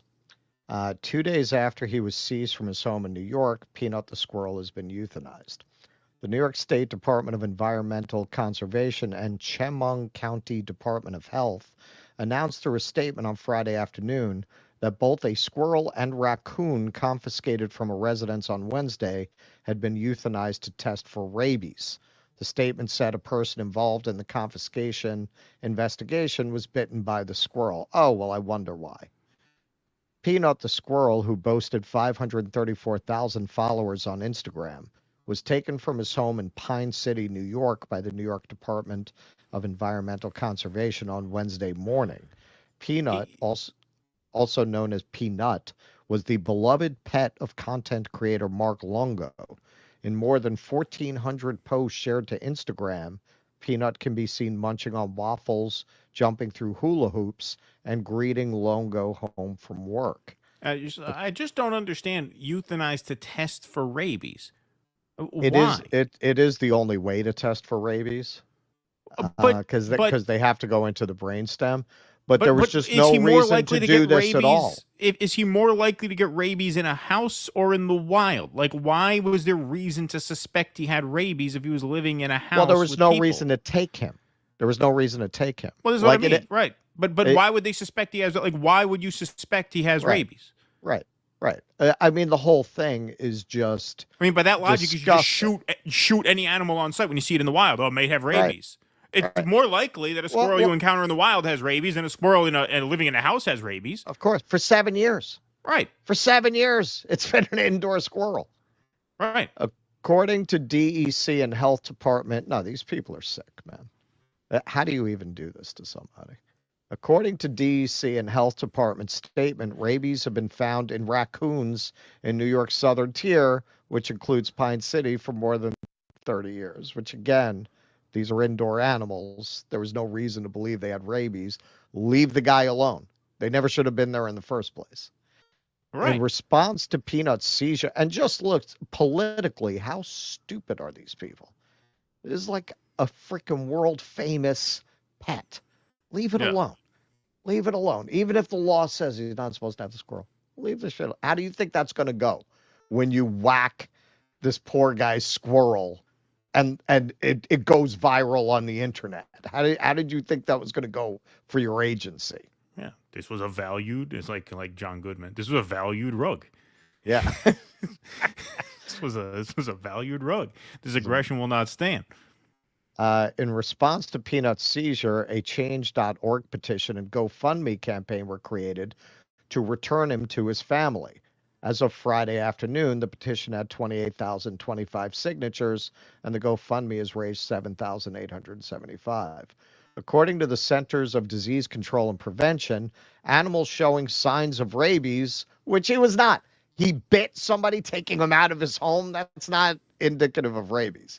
Must be euthanized for the submission of specimen to a qualified rabies laboratory for testing.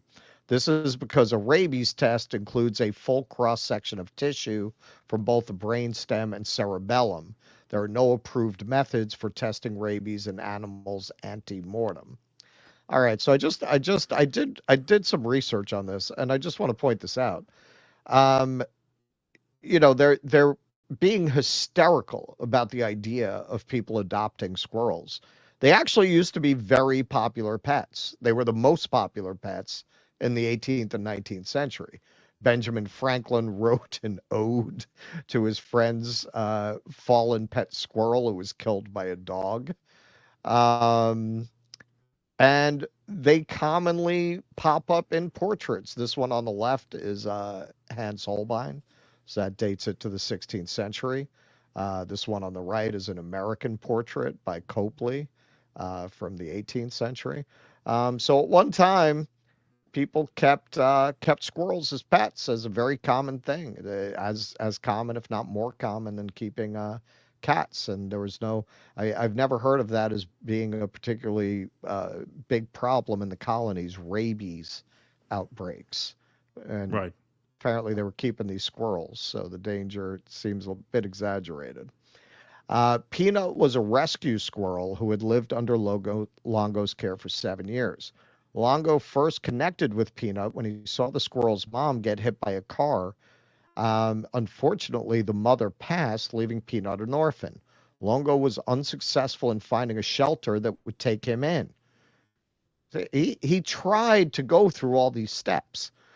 Longo ended up feeding baby Peanut for about 8 months before attempting to release him back into the wild. Quote, I released him in the backyard, and a day and a half later, I found him sitting on my porch, missing half his tail. So here I am bawling my eyes out like I failed you as your human, Longo told USA Today in 2022. And I kind of opened the door, he ran inside, and that was the last of Peanut's wildlife career. For the first 5 years, Longo, Peanut, and Longo's cat, Chloe, lived together in harmony. So even the cat liked them. Cats don't tend to like rodents. They don't, but apparently, with cats, they'll adopt. You can get a cat to live with a bird, but, it takes some work.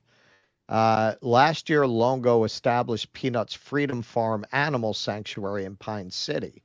The nonprofit serves as a haven where neglected and homeless animals receive a second chance at life, according to its website. To date, 18 horses, 1 mini horse, 4 cows, 3 alpacas, 1 parrot, 1 pig, and 2 geese call the sanctuary home, according to its website. So, the state should be giving this guy a fucking medal for his service to animals, rather than to be whacking the guy's squirrel and raccoon.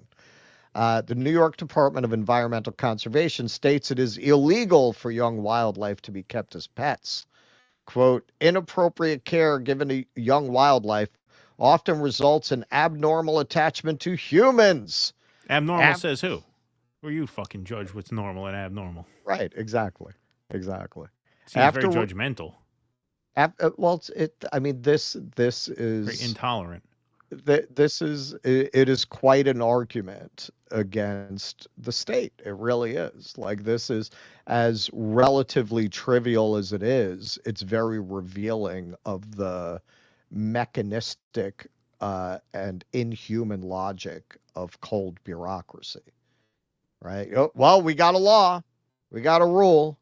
They don't look at any of the surrounding circumstances whatsoever.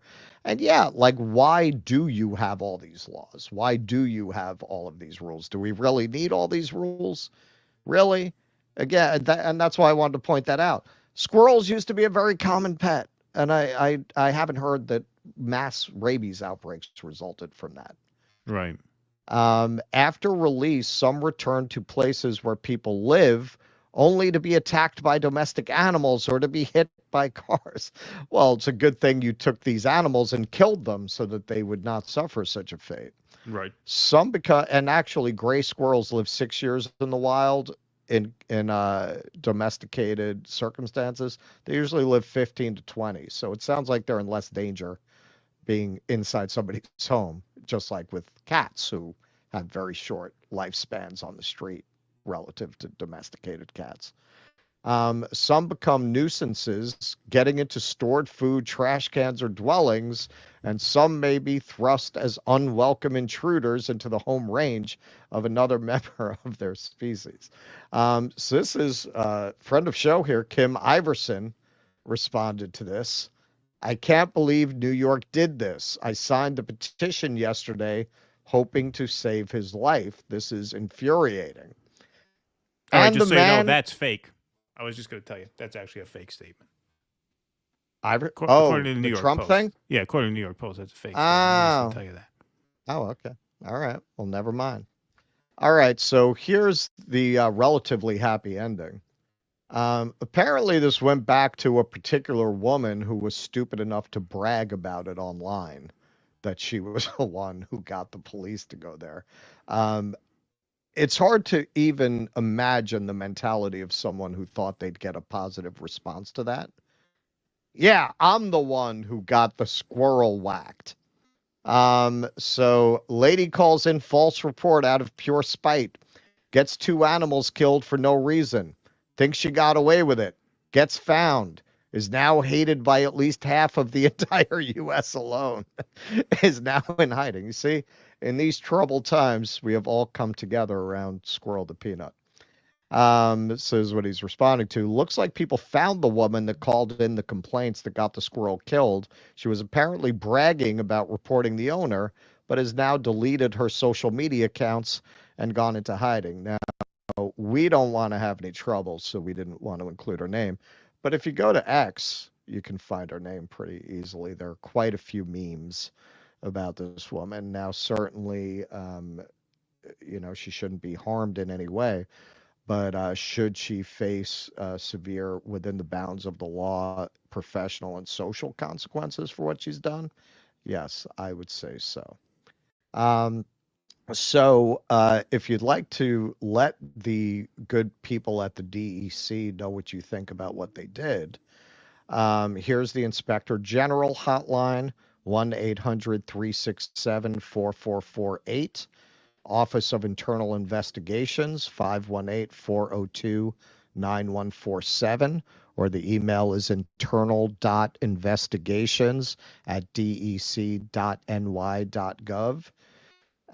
And the Bureau of Public Outreach is public@dec.ny.gov or 518-402-8044. So if you have the time, if you have the inclination, that's how you contact them. And you can get in touch and let them know what you think about them murdering people's pets for no good reason at all. Yep. That is quite the story, quite the new November surprise there. The sad end of Peanut the squirrel. Yeah, I mean, look, I'm a big Rest in animal power, Peanut. lover. Yes, rest in power, Peanut. It was such a, such a life he led. He really just wanted to be home there. Obviously, right? Yeah. Left and came back. Got along with the cat. Got along with everybody there. Inspired this guy to do some good work. Start an animal sanctuary. That work will, I'm sure, continue. It'll probably be bigger than it would have been had this not happened. Yep, that will be his legacy. Yeah, you can see that they're just like really good-hearted animal lovers. They literally set up their whole life to rescue more animals. It's just terrible that this happened to them. But yes, I think you're right. I think it'll be bigger than ever. And once they come out of mourning, hopefully they'll be able to use this horrible experience to help other animals. But this is really, we here, we're not ones who believe, well, you could just completely get rid of the regulatory state because the marketplace will take care of everybody. It doesn't work that way. At the same time, there is a legitimate argument to be made that the state is like a virus that is impelled to grow itself into places that it doesn't belong. And this is certainly an example of that. Yeah. Certainly. Especially New York. New York is one of those places. One of the worst places. One of the worst places. Yes. Oh, yeah. Yeah. No, if they had set this up in New Hampshire, I mean, you're right. thing. This never would have happened. Yeah, no, it wouldn't happen in New Hampshire. No, New York is the worst for stuff like that. All right, Mobilize. Thank you for the $10. Longtime DD, RBN, Hardlines, Jimmy Dore, Midwestern Mark subscriber. Under rank and file caucus account needs independent media blast to draw attention to union leaders folding to Boeing again. Critical TA vote tomorrow. Yeah, it's funny. You know, Shama was going to put us in touch with one of the machinists if we were live tomorrow, but we're not live tomorrow. So we're going to have to do that later in the week. But yes, there is a TA vote that's coming up on that. Calling for a motion of no confidence in IAM 751 President John Holden. Breaking motion has been censored by private Facebook groups in the pocket of the union as anti-union. Fold and Holden, free Gaza. Thank you for that. Iron Man, you guys are my two favorite small hats. Christ is king. Thank you, Iron Man. John Freeze, the Rainbow Warrior was the name of a Greenpeace ship. Thank you, John Freeze. Yes. Mark Pugliese, it's funny to hear you guys call the Trumpers a man-love organization since you break into your Trump voice every other minute. That's how secure we are in our That's how secure we are in our manhood. Yeah. Como Freak, thanks for the $5. Looks like Trump might actually win this. Here's part 2 of the Trump presidency. We'll have more to say on that later. Why has the left ignored Claudia de la Cruz? Well, because Jill Stein is she's bigger. That's why. Right. I mean, I think that's why. Because she has more ballot access, and that's where the sort of protest vote has coalesced around. I don't think it's necessarily an indictment of Claudia de la Cruz so much as it is the Greens just have the most clout of any left protest ballot line. Right. Which is not saying much, but it is saying something because here we are 48 hours out. Billy Denk, thanks for the $10. Steve Harris for president, up the irons. Thank you, Billy Denk. Appreciate that. Where are we going here? Keel Hunt became a member. Thank you, Keel. Appreciate that very much. Pablo Diablo, Greens were also instrumental in protesting placement of medium-range nukes in Germany in the 80s. Could you imagine that now? No, I can't. Thank you. Let's see.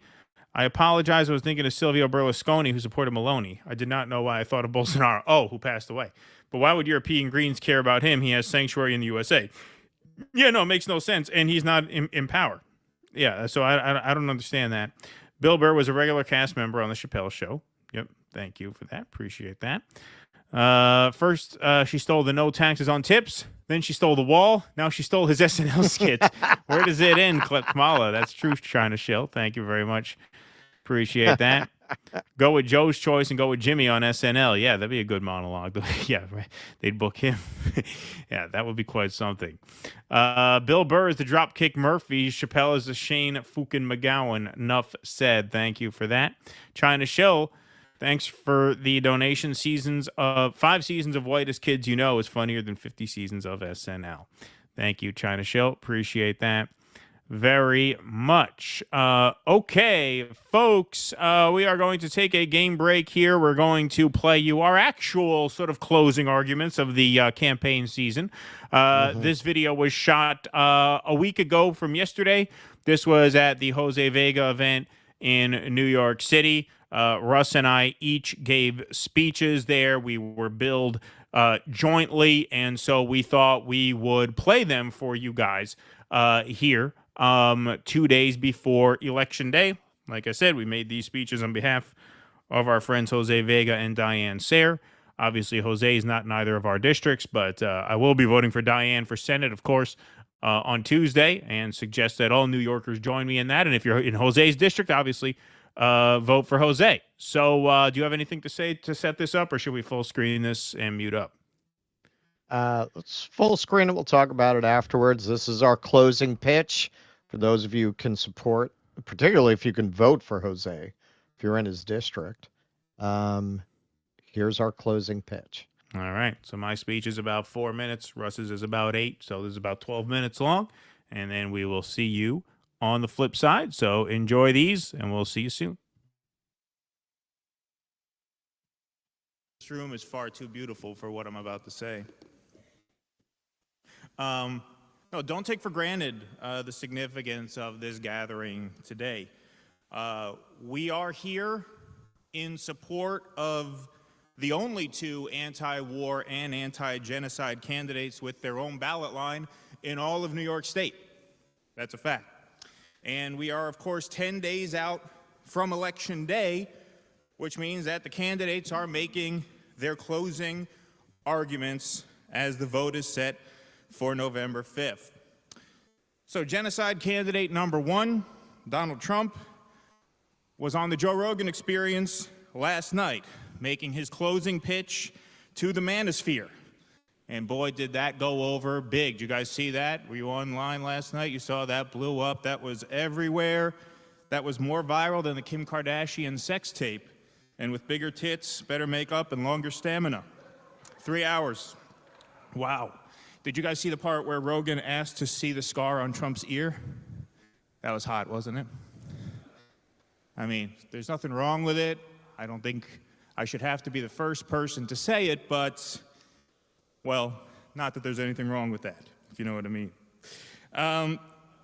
But genocide candidate number two, Kamala Harris, was in Houston with Beyonce last night. Anybody see that one? Very few people did. Trump on Rogan did much better. Much, much, much better. It was a much huger show. And she was making her pitch not to Joe Rogan's manosphere audience, but she was making her pitch to women voters with a big address on abortion. That's right. You know, Democrats, I have to say, between abortion and genocide, really leaning pretty hard into the baby killing this year, are they not? I mean, it's a little much. Don't get me wrong. Look, I'm pro-choice and all. But is there anything in the Democrats' platform that does not involve the mangling of defenseless children? I'd like to hear it. You don't get much information from Kamala nowadays. Did you read the new Thomas Friedman op-ed? He's really going ham on babies. It's called, Hey Snugglebug, Suck on This. Now, of course, to be fair, Kamala's base of suburban women don't really see abortion in that light. They'd argue they're not just killing babies. We're not just killing babies. We think of it as we're checking their privilege. And Kamala isn't really pro-genocide. She just supports Israel's right to choose. Many feel that all Palestinian life is sacred, but Zionists are steadfast in their belief that life, in fact, begins at circumcision, and they therefore have the right to control their own Arab bodies. And Kamala supports them. She's so into genocide, in fact, that her husband toured the Rust Belt with Jose Vega's opponents just last week, holding events to reassure voters of Kamala's commitment to Israel. I see somebody with an RBN sweatshirt in the audience. Our friend Nick Cruz got a little pushback when he joked that Kamala married her AIPAC handler, but given the events of last week, it does appear he was onto something. And so when you look at Kamala's career trajectory, she got her first big break in politics when she dated Willie Brown. She ties the knot with Doug Emhoff, becomes senator and then vice president. And then she campaigns for the presidency on a platform of abortion and genocide. Her political career is one long game of fuck, marry, kill.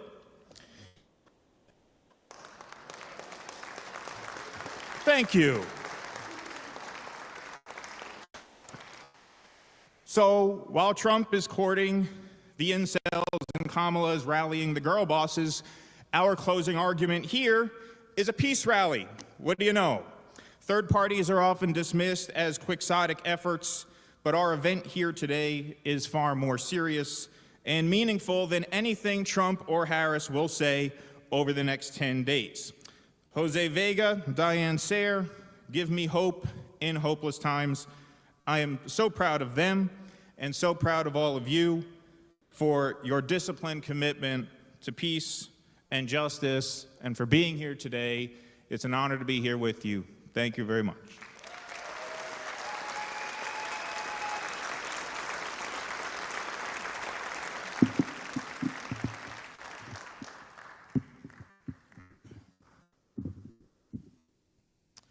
It was in my contract I would have a milk crate to stand on.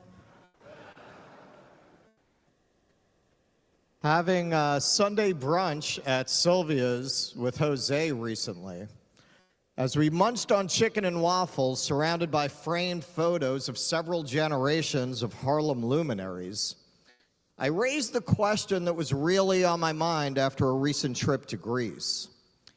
Knowing the relentless humanism of Jose and the LaRouche movement and its admiration for classical civilization, I asked him how he reconciled that with the brutal forms of slavery practiced by the ancients. He proceeded to answer by quoting Plato from memory and at length. And I thought how odd it is that this guy from the South Bronx is one of the country's few existing products of a classical education. Not the neocon kind they talk about at Hillsdale, or the self-serving so-called anti-woke kind they teach at Zionist psychopath Barry Weiss's University of Austin, or whatever it is that Jordan Two-Face Peterson is hawking to his gullible and desperate online fan base, but the real kind, the kind that keeps AOC up nights reliving her many encounters with Jose as he plays the part of her lost principles.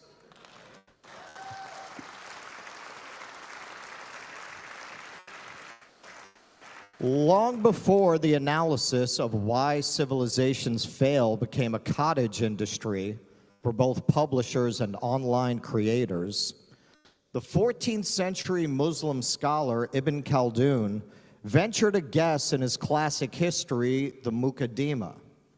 He hypothesized that more than wealth, more than land, more than the system of government, it was asabiya that determined the destiny of nations and empires. This can be roughly translated as unity of purpose. According to Khaldun, the thing that allows 300 warriors to hold a mountain pass against tens of thousands, or a coalition of nomadic Mongolian horsemen to conquer the civilized world, or a collection of inexperienced local militias to defeat the British Empire at the height of its power, is not rooted in material resources, tactical advantages, or social structure alone. If they were, we'd still be suffering under the cruel yoke of British cuisine. It is asabiya that makes all the difference. So if we ask why a nation that has achieved incredible things that seemed impossible at the time, finds itself so spiritually, intellectually, and morally bankrupt that it can no longer fix its roads and bridges, provide health care to its people, or stop its own client state from committing a genocide, if we ask how we became a place where a common prostitute like Richie Torres could even stand for office, much less win one, if we ask why we can't seem to do anything right anymore when we once conquered far greater challenges than we face today with far less resources, the answer, according to Ibn Khaldun, is that we have lost our asabiya. We have lost our sense of common purpose. And this, I think, is by design. We have been broken down and set against each other so thoroughly that there are many who are made reflexively uncomfortable by any characterization of the American experiment in any but the most negative terms. Some would say this relentless negativity is a necessary corrective to 2 centuries of cowboys and Indians and Song of the South distortions. Fair enough. But we drove past the balance exit on the revisionist history highway quite some time ago, and we're now well into a self-flagellation that hurts us all. Why? Why are we being encouraged to hate ourselves and each other? Who wants us to lose our sense of ourselves as one people? We should approach this mystery as detectives often do with a simple question. Qui bono? Who benefits? Well, if you've spent the past 50 years extracting wealth from the lower classes, and then when they ran out of cash, moving on to the middle classes, and with them going broke now too, your insatiable greed is finally catching up to the upper middle class, So that pretty soon the circumstances are going to become downright medieval, with a cyber-landed gentry living off the rents and digital crop shares of the great mass of unwashed, toiling poors. There's only one thing you have to fear: the people finding common cause, asabia, or as the left calls it, solidarity. Jose and Diane are among the few activists I know who haven't walked into this trap of hating the country they are trying to represent, and who understand that we can never overcome the worst parts of our legacy without finding what is best in us: hope, optimism, idealism, inventiveness, charity, self-reliance, suspicion of elites, and a willingness to break with tradition in order to find that rarest of things, something new under the sun. If we are going to redeem the ugliest parts of our history, if we are going to make all the senseless pain we have inflicted on one another and on ourselves mean anything, it will be as Americans creating a new world with American features.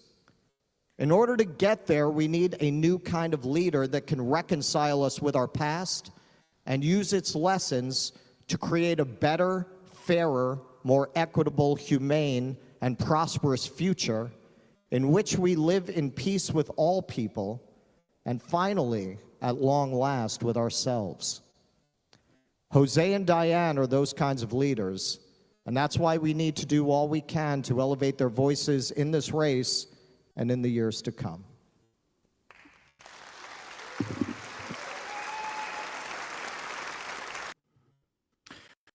All right, there we have it. Pleasure to be there. Got to unmute your microphone. Yeah, that was fun. That was a good time. I know some people in the crowd, and got this in the Twitter comments too.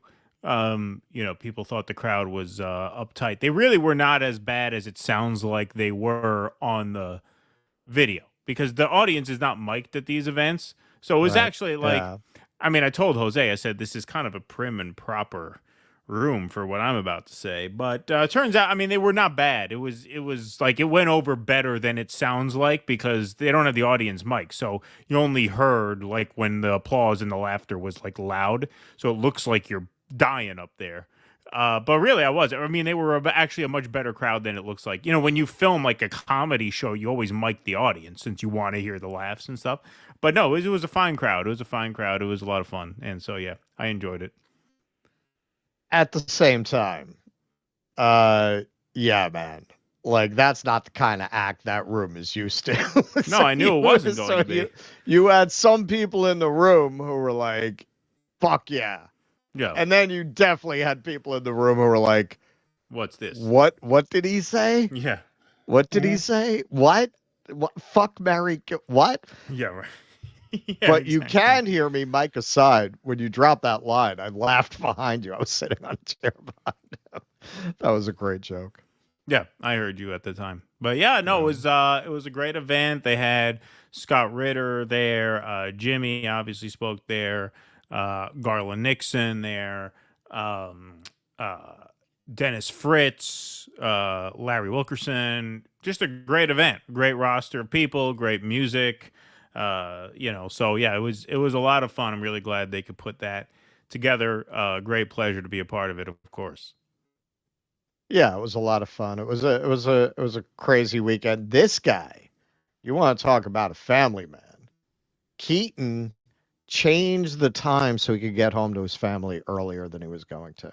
Yeah, so I was out. I had like a shoes emergency. Right. I was out getting shoes because I was stupid enough because I had to do the tour that night. Right. So I was going to be walking 1.5 miles, and I wore like new leather shoes that totally opened up a blister on the back of my foot. I was not going to get through the tour with that. So I'm at the shoe store. Keaton calls me. Yeah, I booked an earlier train, so we didn't even say goodbye. He stumbled out of there like a fucking hobo. Oh, that's right. Yeah, that's like right. a fucking hobo. I didn't even see him again. That's right. That's true. I'm trying on shoes. He's out. Yeah, that's right. I got the 515. He could have been big. He could have had his own family. Nothing could get him out of that one meal town. There you go. Absolutely. Well, thanks, Jose, obviously, and Diane for having us. We'll be voting for Diane on on Tuesday. And everybody who can vote for Jose, vote for Jose. Jaybird, thanks for the $5. Can you freebase that coffee or is it stepped on? Thank you, Jaybird. Appreciate that very much. All right, we're going to do our supporter scroll in just a minute, Jake. Let me do one more ad read for Rumble Premium. This is an important one. What happened here? Cancel. All right, it's not letting me do it right now. I guess I will try that again momentarily. So, yeah, Jake, why don't we throw the supporter scroll up there for now? So, folks, if you would like to become a cool kid, if you want call-in access to the show, the Q&A show tonight on Rumble following the conclusion of this program, you can become a member at patreon.com/DoDissidents, DoDissidents.substack.com, or you can join our locals, DoDissidents.locals.com. If you're watching on Rumble, 1,700 strong in the Rumble chat now. You can join our locals by hitting that join button underneath the video player. Everybody else, here is the link. We are pushing this for membership now. Perks of joining include your name up in lights on the show scroll. You also get call-in access to our Q&As post-show every Sunday evening. Tonight's Sunday, so that means we are on tonight after the conclusion of this show. You also get special supporter streams, movie clubs, special live events, certain live stream shows where we just do an hour's worth of content and take your calls. The supporter streams are interactive call-in shows, so we really try and make it worth your while as best we can. It is what keeps the show afloat, so we hope that you guys can become members at DoDissidents.locals.com. Like I said, that helps us tremendously if you can sign up. You guys are the backbone of the show. We say it every time because we mean it. Can Do Dissidents asks Mobilize, RBN, Sabby, Midwestern Marks, Hardlens, etc. host us tonight. The union are desperately trying to assist Dems to end the strike before election on Tuesday, cowering to Boeing CEO threats, no pension, no planes. I don't know what you mean host us tonight. We can't do anything tonight, but we will definitely cover that. I wish you had told us earlier. But thank you for that. Chadwick's Racing, thanks for the $5. Serious question, what do you guys do for your mental health? This stuff really takes a toll on anyone's psyche. Thanks for the show. No, I mean, that is a fair question. Fair question. I don't do anything for my mental health. I just neglect my mental health. Yeah, and go crazy. He's just waiting for it to pile up. Exactly. Until he has a breakdown. Yeah, nothing I can do. It's going one way the wrong way. I meditate every night except for Sundays because I'm up so late. Like after the show, I ain't fucking sitting on that goddamn cushion. But the other nights I meditate and I work out a lot. That is really the best thing for stress, depression. Oh yeah, mood. Exercise is the best. And also, honestly, diet. Like, yeah, I have definitely found it makes a difference if your diet is healthy. You're not consuming too many calories, not just because of weight. It makes you sluggish. And that can really affect your mood. So diet, exercise, meditation. That would be my answer. Yep, those are all very useful. Rest in peace, Peanut, says LTS. The government certainly is focused on the things that matter. Thank you very much.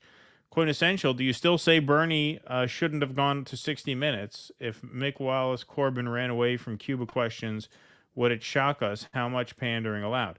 Yes, of course I still say he shouldn't have gone on that show. I think it was stupid timing. You know, when you're playing an election, you have to work the clock. Just like any sports team, you got to know how to work the clock. If you're winning close to election day, your job is to run the clock out and not take any chances. So yeah, I absolutely stand by that. He shouldn't have gone on 60 Minutes. Granite Liberty says paging Larry Sharp. New York needs you. Yeah, Larry Sharp not happy about that, I'm sure. Stephen Shepard, thanks for the $1.99. Not happy about the Peanut the Squirrel incident is what I mean. The state truly understands freedom. Thanks, Stephen Shepard. Appreciate that. Iron Man says, too bad Peanut wasn't a Democrat. Long live Peanut. Thank you. All right, let's see if this works now. It does. Cool. All right, folks, this sponsorship is from Rumble, and it's one that's incredibly important to the survival of the company. So when Rumble first started in 2013, they built a platform for the small creator. They did not censor or have biases. They were fair and treated all creators equally. No one thought platforms would censor political conversation or censor opinions on COVID, but they did. Facebook admitted they fell to pressure from the Biden and Harris administration. Rumble did not cave. They did not censor. They held the line, and they're attacked daily for giving shows like us a voice to talk to audiences like you. They're attacked in corporate media, attacked by governments like France, and from brand advertisers who refuse to work with them. Corporate America is fighting to remove speech. Rumble is fighting to keep it. Rumble won't survive Rumble won't survive with brand advertisers because they don't get much of them. So watching our show on Rumble is the most they can ask from you. But if you really believe in this fight, and if you have the means, one major way you can help Rumble survive is by joining Rumble Premium, which is the ad-free version of the platform. So join the community that believes in the First Amendment and believes in our human right to free speech. Rumble is offering $10 off with the promo code STUDIO when you purchase an annual subscription. So go to rumble.com/premium and use promo code STUDIO. If you have the means and believe in the cause, now's the time to join Rumble Premium. If you don't have the means, we are just happy, of course, if you watch us on the platform. All righty. Perfect. Nicely done. All right, let's take some more Super Chats and Rumble rants. Plenty of show left to go, folks. Janice Anderson, euthanize is a term supposed to be used for when animals are terminally ill. That's right. What they did wasn't euthanasia. It was animal cruelty and abuse of power. Absolutely. Killing pet squirrels now, says Eric Cusso. Is this South Dakota? Kirsty Noem running the show? Yeah, good question, Eric Cusso. Absolutely. Okay, we will keep moving here. What do we got here? Okay, we got a bunch of Rumble rants here. Predatory on Duncan. I've seen a lot of Donald Trump yard signs in that style, and those are fun. I know you guys don't have yards where you're at, but I'm sure you can Google. Love my DD shirt, boys. Oh, cool. It came. He does where he's at. I have Dunkin' Donuts where I'm at. Yeah, absolutely. Oh, they have yards. You're upstate. And we have yards, yes. Yes. I don't have a yard. I'm in an apartment, but we have them up here. And I do see lawn signs, although not as many as I usually see this time of year. Some guy caught a baseball and a fan snatched it out of his hand. I was being facetious about you being a fan of baseball. I glaze over when you talk about it. Sorry, I'm a hockey fan. Go Leafs. Well, there was the catch in Yankee Stadium where the fan interfered with the player and plucked it out of his glove. Maybe you're talking about that. That was the fan's fault. Reeton Cussel, thanks for the $1. I have election prediction theory. If you have no red line on genocide, you're self-centered. Abortion already legal in all swing states. They got theirs. No way Republican suburban women vote Kamala. BS. All right, well, we'll have our answer to that. Abortion. They have cracked down on abortion in Georgia and North Carolina. Yep. El Casador. So people don't get triggered by Keaton. What he means is the U.S. political system in the country is not worth it. But the U.S. people, good people on both sides, are worth it. Thank you, El Casador. Thanks for arguing my case before the jury. If only Gazans were cute and furry. Yeah, that's true. That is true. Doc Durkin, Peanut was Palestinian. Thank you, Doc Durkin. How much taxpayer money was wasted on this squirrel murder? What a fucking joke. Yeah, I agree. Right. Absolutely. Thank you, Jay Bird. Appreciate that very much. Hillary Hinton, just surprised that RFK wasn't somehow involved in this Peanut the Squirrel insanity. Yeah. Yeah. Sounds like something he would involve himself in to some extent. Noah Goop, this is actually so fucked up. How does nobody just say, what the fuck are we doing, and stop it? This is the kind of cold process you would expect from an AI overlord. That's right. Exactly. That's right. Pigeons just also the logic used to be... of bureaucracy. Well, there's a law against it. Exactly, right. Pigeons also used to be really common pets, most easily domesticatable bird on Earth, and they have personalities, but we abandoned them. They have trouble building nests from being domesticated. Thank you, Noah Goop. This official's seeing too many people happy from Peanut. Shut Peanut Joy down, dicks. Thank you, Nina. Can't appreciate that very much. Okay, let's go. Okay, a couple more. Monkey Rotary. Why can't I sub to your locals? Do you not want my money? Not very Jewish of you. You could. What do you mean? Just hit the join button and do it. Yeah. That's all. It works. If it doesn't work, refresh. El Kaminsky, all animals are viewed as property by the state. In Pennsylvania, there are hunters' laws that you can be jailed for making noise in the woods that scare prey or wearing an anti-hunting shirt. Rest in peace, Peanut. Thank you very much for that. Okay. Let's get on with the show, folks. We have our final analysis and final election predictions after this segment, which is another Elon story. Elon really going hard for Trump, but in this case, in a very, very Elon fashion. Yes, this is very Elon. So this under the Silicon Valley motto, we move fast and break things. Very often the emphasis is on the break things part, more often than you'd think, re Elizabeth Holmes. Workers say they were tricked and threatened as part of Elon Musk's get out the vote effort. This is from Wired. I was in shock and disbelief, says a paid door knocker flown to Michigan to help turn out the vote for former President Donald Trump on behalf of Elon Musk's America PAC. In Michigan, canvassers and paid door knockers for the former president, contracted by a firm associated with America PAC, have been subjected to poor working conditions.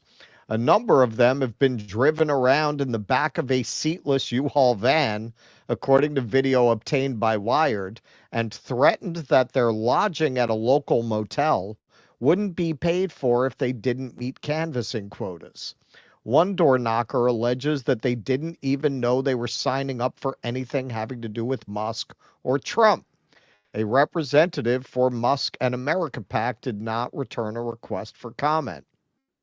The contract these door knockers signed with Blitz Canvassing, which is a subcontractor of Musk's America PAC, says they are, quote, expected to maintain a 17 to 22% engagement rate during the campaign, which is a high target relative to the number of people who typically open their door for a stranger. A group of out-of-state America PAC canvassers were told during a recent team meeting that if they didn't hit their targets, which the door knocker says were more than 1,000 a week on total doors knocked, the organization would stop paying for their motel rooms. Quote, what's going to happen is they're going to stop paying for these rooms, a manager told the door knockers in an audio recording obtained by Wired. And then you're going to end up having to pay for it yourself. You can't do that with no money. The door knocker also alleges that they were told that they will have to pay for their own flight home. So this is a very nice companion to the piece we did the other day where Trump and Elon are laughing it up about the budget cuts they're going to make. You're the best cutter. You just fired them. Huh? You want to? This is the logic of cruel corporate bean counting, extracting as much labor from people as you can suck out of them for as little pay as possible, giving workers as little rights as possible. This is taking the logic of Silicon Valley to how you do canvassing, which usually, traditionally, is based on a certain amount of political commitment and passion for what you're doing. This is just, no, employees. Your employees, you got targets, you got numbers. If you don't hit the numbers, fuck you. You're going to have to find your own way home. I hope you got a thumb because you're going to have to use it. Right. Now that, given the political campaigns are so dependent on morale, they're trying to place morale with brutality, with brutalizing people. And I don't think that's as effective. Blitz Canvassing, which had received more than $9 million from America PAC for presidential campaign canvassing as of October 29th, did not immediately reply to a request for comment. One of the canvassers, who was flown in from outside the Midwest, tells Wired they had no idea they would be knocking on doors in support of Trump, or that the subcontractor they were working for was part of Elon Musk's voter turnout operation through America PAC. Quote, I knew nothing of the job or much of the job description other than going door to door and asking the voters who they are voting for, says a door knocker who was one of the people in the back of the van and who was requesting anonymity because they signed a non-disclosure agreement.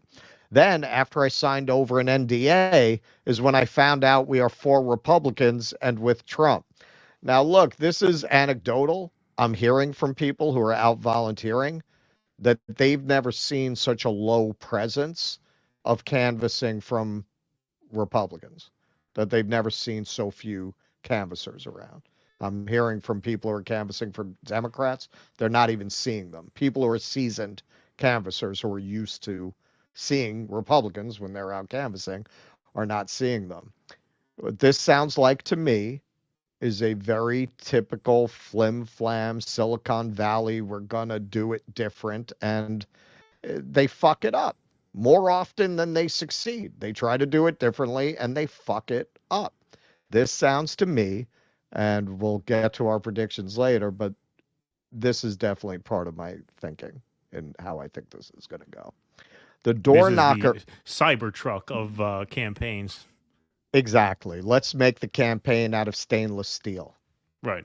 The door knocker adds that they had overheard my supervisor and a few others mention Elon Musk by name, marking the first time they had heard of the billionaire ex-owner's involvement. The Trump campaign has largely outsourced its field operation in Michigan to Musk, a move that has very, very. He's a brilliant guy. He's a brilliant guy. He's look at what he's done. He's going to take the campaign to space. I said, give me the space guy. A move that has come under heavy criticism, as previously reported by Wired. Blitz Canvassing has also reportedly had issues with fake door knocks being flagged by Campaign Sidekick, the glitchy app used by America PAC. In Nevada and Arizona, up to a quarter of the door interactions were flagged as potential fakes within the app, according to The Guardian. Field organizing normally does not work this way. The gold standard for door knocking apps is minivan, and transportation usually involves carpooling with other volunteers or campaign staff offering a ride, preferably with seatbelts. Initially, the paid door knockers for the Blitz subcontractor didn't have transportation to get around Michigan since no one in the group had a valid driver's license. See, this is what happens when you have no solidarity. You have no esprit de corps because they're not invested in the candidate. It's a job. Right. Whereas when normally there'd be somebody with a car and they'd be volunteering it, and that's how you do it. When you go out and door knock, it's always, hey, who's got a car? Who wants to ride with who? It's like a community thing. Right. You don't have any of that here because you decided to take this very bean counter, soulless corporation approach to something that is inherently built on passion. Right. Exactly. On Saturday, October 19th, supervisors for the canvassers initially commandeered some Ubers for them to reach their list of addresses. But by Sunday, the door knockers were loaded into a rented U-Haul moving van with no rear seating or seatbelts in a photo and videos viewed by Wired. Quote, we were all told our transportation would be handled and we'd be in rental cars. It turned out to be U-Haul vans, and I felt embarrassed and played, the door knocker tells Wired. The video from inside the van shows a bumpy ride with a cage separating the mostly black door knockers from their driver.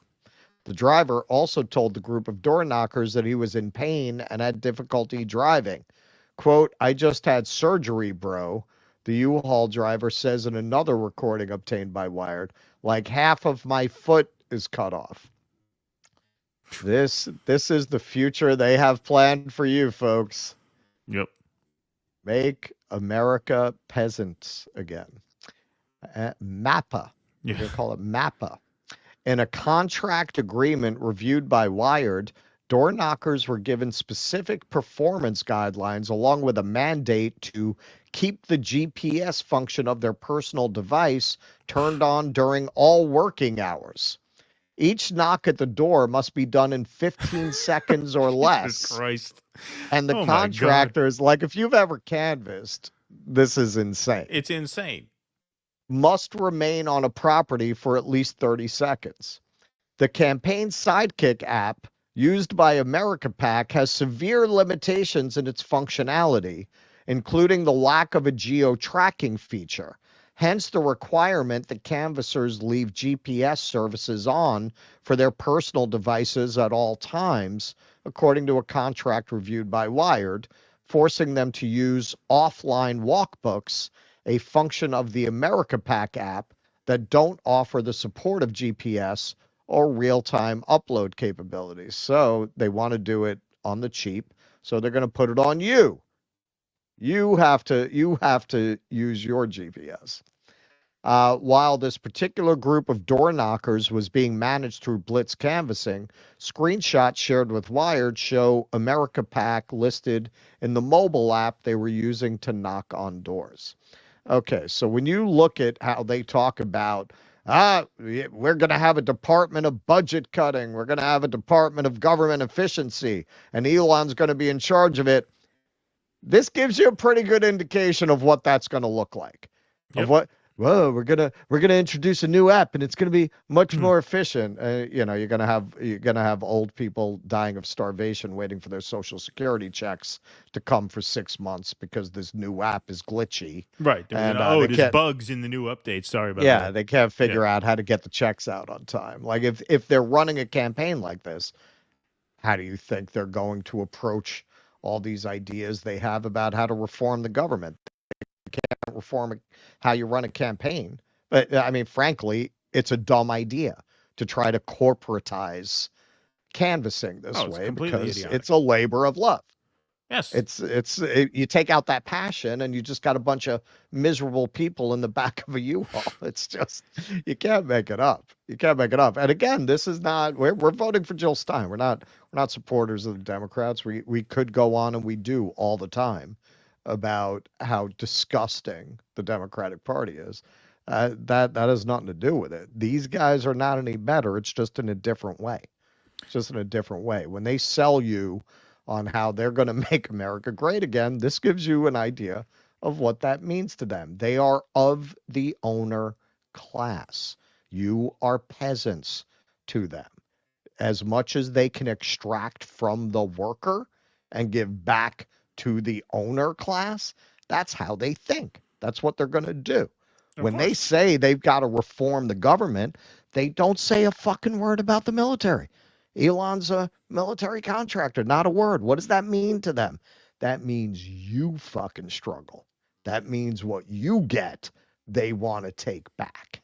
And if you're sitting there saying, well, yeah, you got to reform the government. Again, we talked about this the other day. You're a peasant. You're a peasant. You got a fucking peasant mind. Please take away what little I get from our half-assed system. Well, this is the Uber model. Uber decided, hey, let's have a transportation company where we don't have to buy a gallon of gas ever.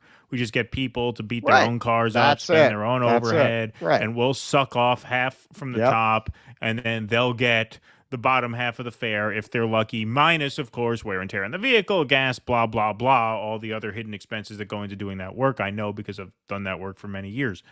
But on this front, to bring that to a campaign, aside from it being just like dystopian in its callousness, it's completely wrong-headed. People are supposed to bring themselves to the campaign. They're supposed to give themselves to the campaign. That's the point of a campaign.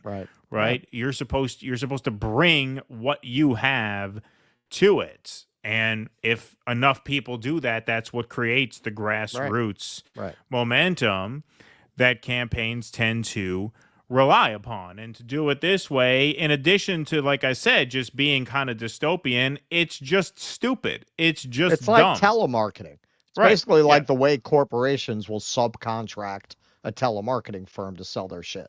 That's how they're approaching trying to do canvassing. You got to be at 15 seconds. You got to get up to the door. It's something like that. It's just crazy. Just absolutely insane. But yeah, this is the future that the tech overlords want. They want to make everything the Uber model. Everything the DoorDash model. Grubhub, right? Just to create apps that generate money, and then the people, the actual material that goes into it, we never pay for any of that. That comes out of the people's end, right? Exactly.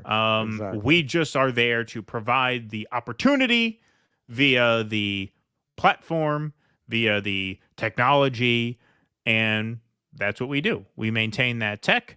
We staff it with, some support agents in the Philippines for $3 an hour, and that's it. That's how they want to do it. That's how they want to do it. The idea that this is going to lead to empowerment of the American working class is just a joke. It's just a joke. The last thing they are want. there to suck money out of you. That's what they want. Right. And these guys, if you give them the opportunity, will go in and try to run the government that way. Right. And they get working people behind it by saying, "Oh, those paper pushers in Washington, the squirrel killers. Don't you hate them? You hate those squirrel killers?" Now, I'll grant you, we have too many squirrel killers, but they give away the game when they never mention the Pentagon. They don't mention the Pentagon once. So who are they going to get rid of? They're going to get rid of the people who process your Social Security check. They're going to get rid of the people who process Medicaid, who process Medicare. They're going to get rid of everyone that people who are not of their class need to make life a little more manageable and a little more bearable. And these psychos, if they have their way, will try to go to the Uber model with government departments. Of course. They'll try to take government departments where you're working that way. You're working as a contractor to process Medicaid claims, for example. Look how that's working out on a campaign. Yep. 100%. The Vanguard van. Americans don't care about the lives of other humans overseas or even their own. Of course, the government doesn't give a fuck about someone's cherished pet. Give them a chance and they'd euthanize your own kids for soylent profit. Thank you, the Vanguard van. Appreciate that. Web Angel PB, thanks for the $2. I didn't hear my rant. I had said I thought that the Greens had cited their relationship with the International Greens as their reason for not changing their name. That could be. But it's the European Greens who have dissociated themselves from the U.S. Greens, as I understand that. Sheesh, that was a tough crowd. One would think you guys made a garbage joke. You guys should have broken out a random throat song. We considered it. Looked like Keaton was doing stand-up in front of the Heaven's Gate cult on Diazepam. Yikes. Like I said, they were better in person than it sounded. Yeah. There was no microphone in the audience, so you couldn't hear anything that wasn't loud. Yeah, like I couldn't even hear lot of your jokes because they didn't have stage monitors. Yeah, it was hard to hear what you were saying, too, when I was up there. Good points, Charles Weiss and Charles Daviler. Thank you, Sets. Appreciate that very much. Okay, what do we got here? Paul Marciano, 6 to 8 officers showed at this man's house for a squirrel. That's correct. You got that right. Donald Turner, thanks for the $2. How do we know this is legit? Seriously sounds like a grift to me, guys. What, the guy's animal charity? Why is it a grift? Seems legit. I mean, he was definitely an internet celebrity, but seemed to be doing something good. And he has tours of that farm on the Instagram. It's for real, man. He's got a bunch of horses there. That ain't cheap. No, that's cheap taking care of all those horses. That is not only expensive, but it requires a lot of man hours. That's what he said in another section. He said they work 16 hours a day. Oh, yeah. No, that is definitely full-time work. No doubt about that. Brandon Guillory is a member for 17 months. Thank you, Brandon. Let's go, Brandon. Fantastic work as always. I'm prepping for more mimosa moderate tears. Thank you, Brandon Guillory. Sparky, thanks for the $10. MEK stooge Rudy Giuliani lied about Reagan, saying we shouldn't always have Israel's back. In fact, Reagan figuratively told Israel to go F itself in a big way, at least twice during his presidency. Aaron Albano, thanks for the $2. Thoughts on Dems using the 14th to block Trump? Well, that, like I said, I mean, that all that kind of stuff comes into play after Tuesday, maybe, right? I mean, like with 2 days to go before Election Day, I mean, what can you really say about that at this point? I think that is perhaps a conversation for later in the week, but we will see. Build a better world with bricks, says Sparky. Eric Torres, thanks for the $2. Wayland Utani cares about its employees. Sparky, keep in mind Israel has killed many more Americans than Iran has. Remember the USS Liberty. Thank you, Sparky, very much. Make Ukraine Russia again. Don't even leave a rump state called Ukraine lest it remain a NATO playground, carpetbaggers, money laundry, and a BlackRock property. How dare you, Sparky. Musk did talk about cutting military on X. So is that right? I would love to hear that.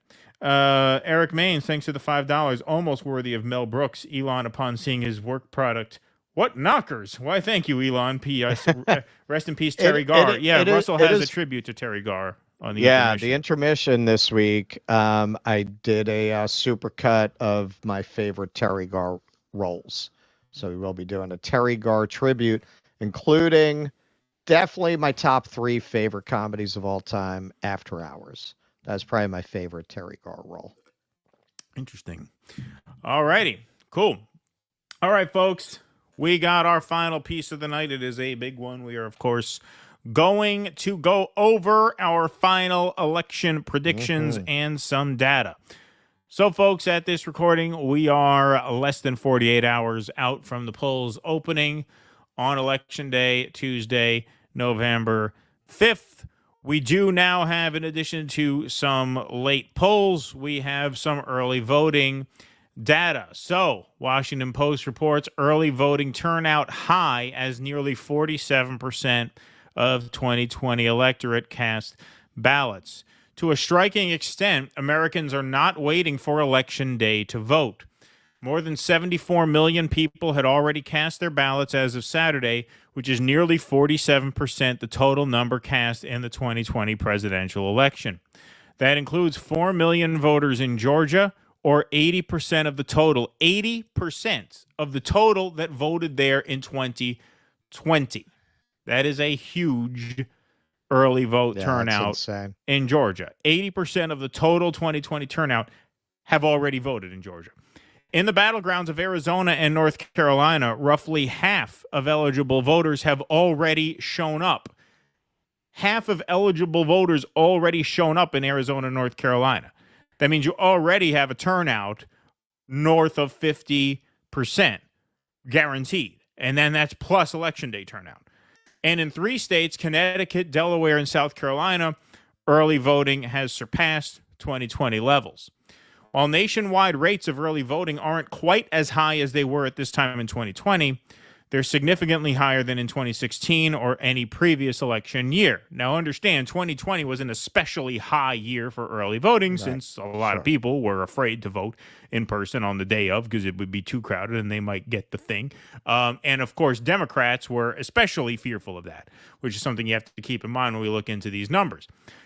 Some have been surprised by the turnout, especially after former President Donald Trump and many Republicans spent years falsely asserting that early and mail voting was less reliable than voting on Election Day.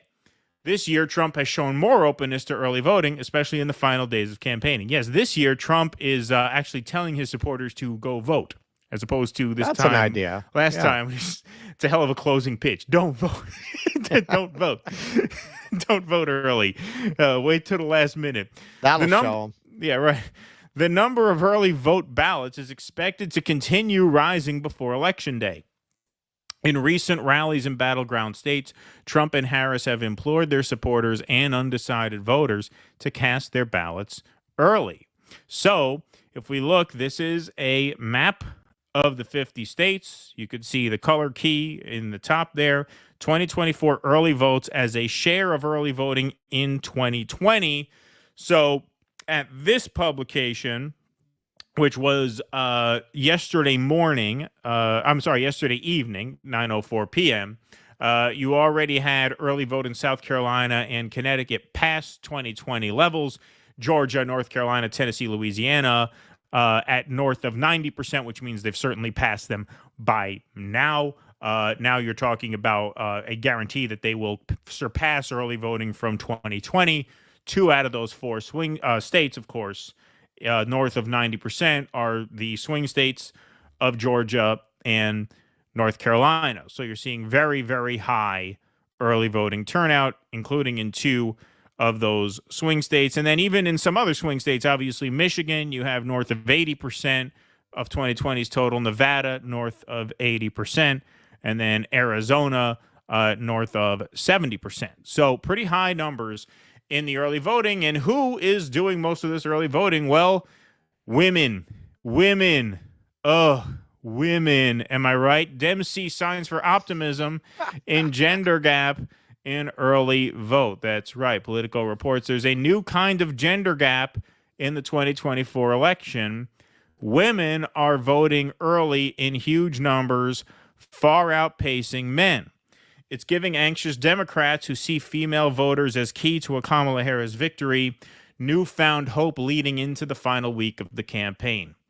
Across battlegrounds, there's a 10-point gender gap in early voting so far. Women account for roughly 55% of the early vote, while men are around 45%, according to a Politico analysis of early vote data in several key states. The implications for next week's election results are unclear. Among registered Republicans, women are voting early more than men too, but the high female turnout is encouraging to Democratic strategists who expected that a surge in Republican turnout would result in more gender parity among early voters. You see what happens, Larry, when you fuck a stranger in the ass? Right, exactly.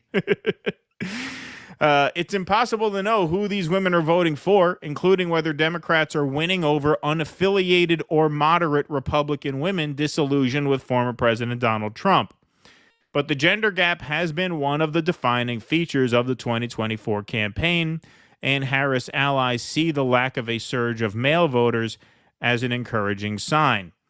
In some states, women are actually exceeding their vote share from 2020, which at this point is shocking to me, says Tom Bonnier, a Democratic strategist and CEO of the data firm Target Smart. I never would have bet on that. In Michigan, Pennsylvania, North Carolina, and Georgia, 4 huge swing states, obviously, there is at least a 10-point gap between men and women in the early vote, according to Politico's analysis and data from the University of Florida's United States Election Project. Similar gender data is not available for other battlegrounds, including Arizona, Wisconsin, and Nevada. And polling continues to show that driving up female turnout is, on the whole, helping the vice president. A recent ABC Ipsos poll shows Harris with a 19 percentage point lead among suburban women, up from 10 points in October, and now President Joe Biden's 6-point lead in 2020. At the same time, Harris has cut Trump's 27-point margin of victory in 2020 with white women without a college degree in half, a recent Marist poll shows. So that ABC poll there, Harris with a 19-point lead among suburban women, that's double what it was last month. That is a huge lead among suburban women. And it's not surprising because this is the pitch they've been making. They've been targeting their campaign specifically to these kinds of voters. It's also not clear that the increased turnout among women is uniformly beneficial for Democrats, given the significant numbers of Republican women who are showing up to early vote as well. We're seeing an increase in Republicans of all types, gender, men and women, voting. It's just that women are still ahead in keeping pace, said Michael McDonald, a professor at University of Florida who tracks early voting data as part of his United States Election Project.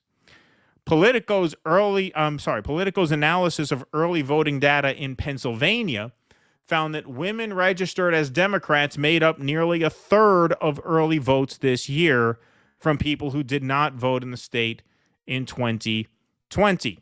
According to Target Smart's analysis, Black and Latino women under the age of 30 are not only showing up at higher rates than their male peers, but by even a larger margin than they did in 2020.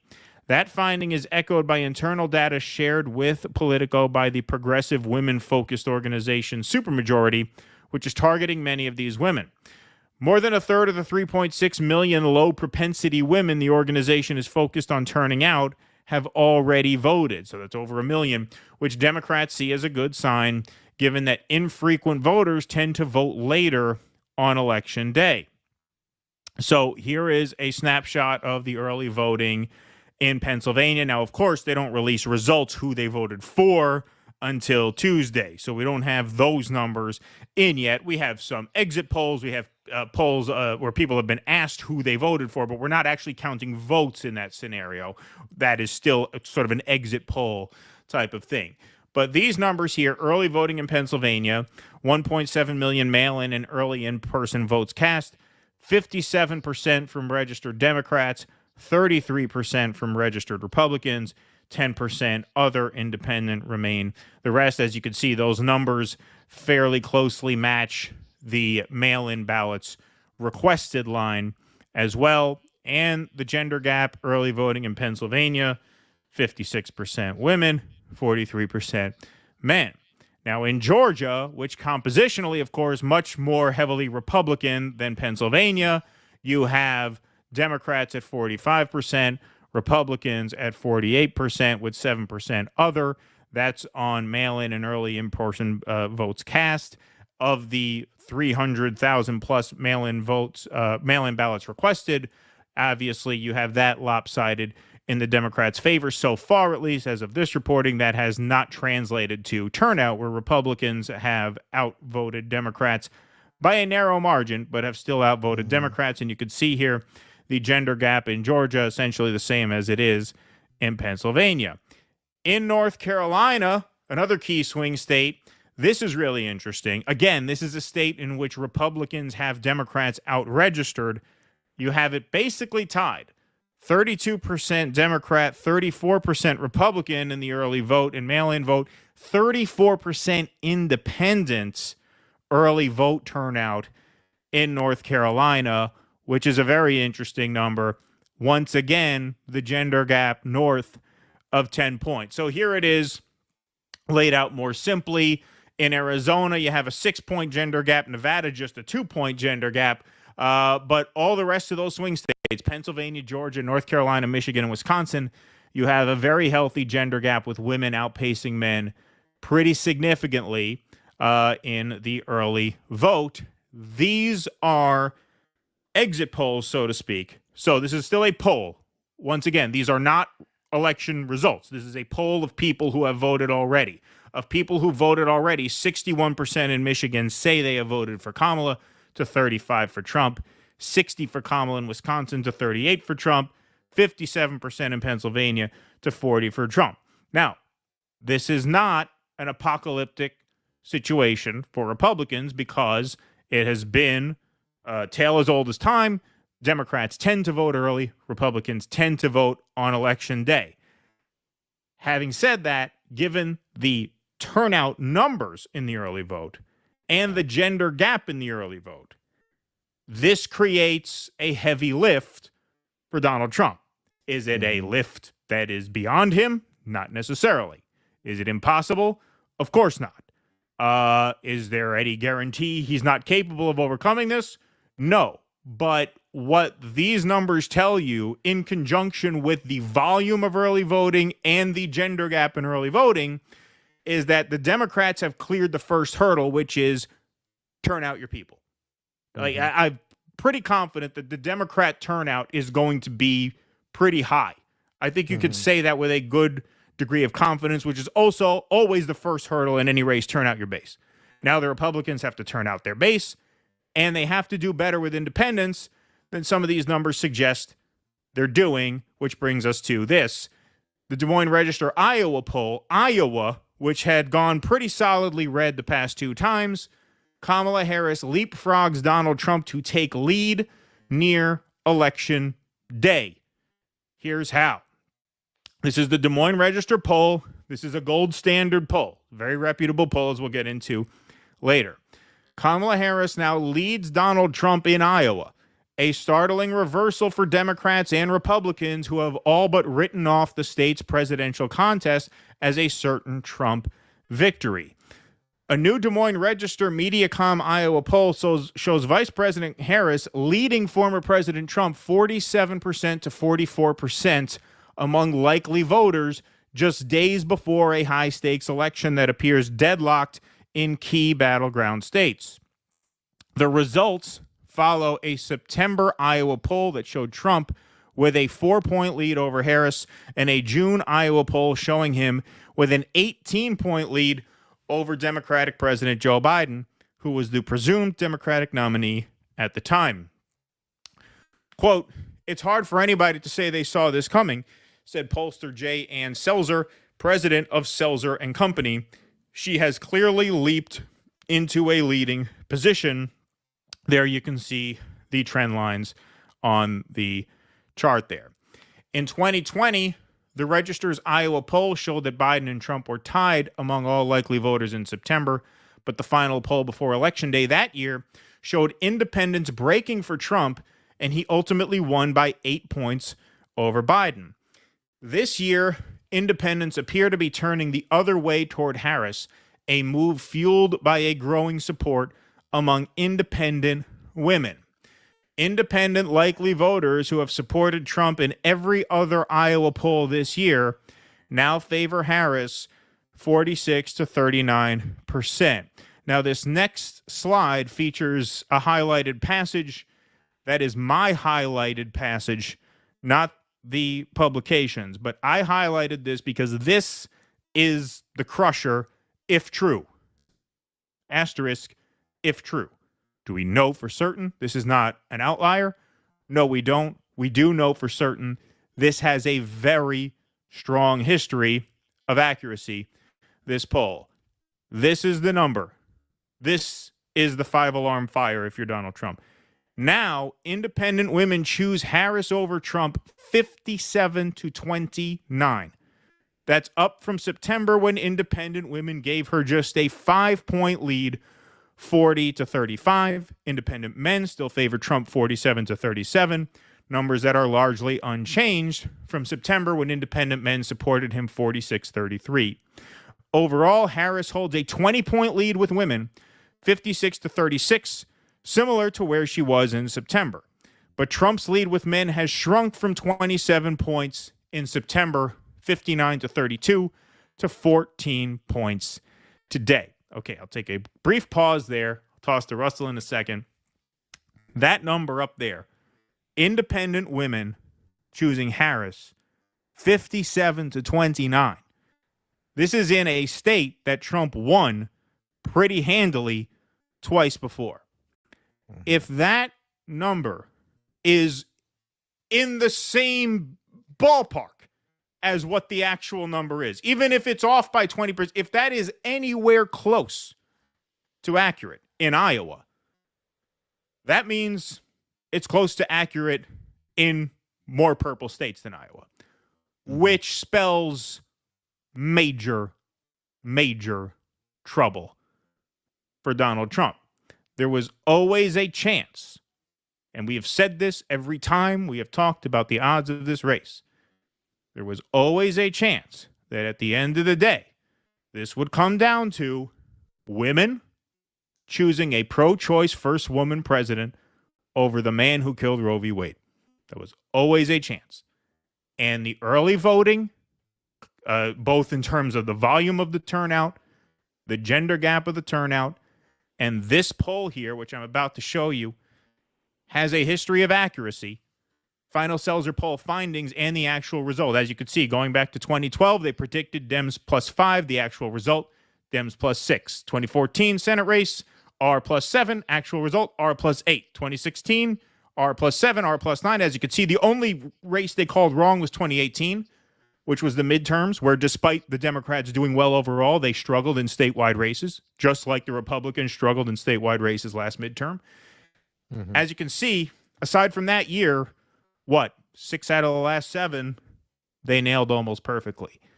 So if that number is accurate, Donald Trump has a major, major lift on Election Day. Major. And like I said, there was always a chance this would come down to that.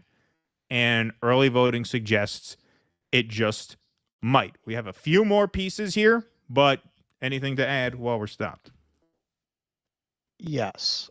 I have always thought that Trump's political ability was more apparent than real. 2016 was a very weird combination of circumstances. You had a population furious that Barack Obama had campaigned on hope and change and only brought hope and change for bankers and threw everybody else under the bus. So you had a lot of people looking for revenge for that. Hillary Clinton has been one of the most despised figures in politics for decades, and she has no skills whatsoever. She's somebody who could not campaign her way out of that because her poll numbers would always go down when she campaigned. That was a pattern throughout her political career. Her poll numbers would go down the more she would campaign.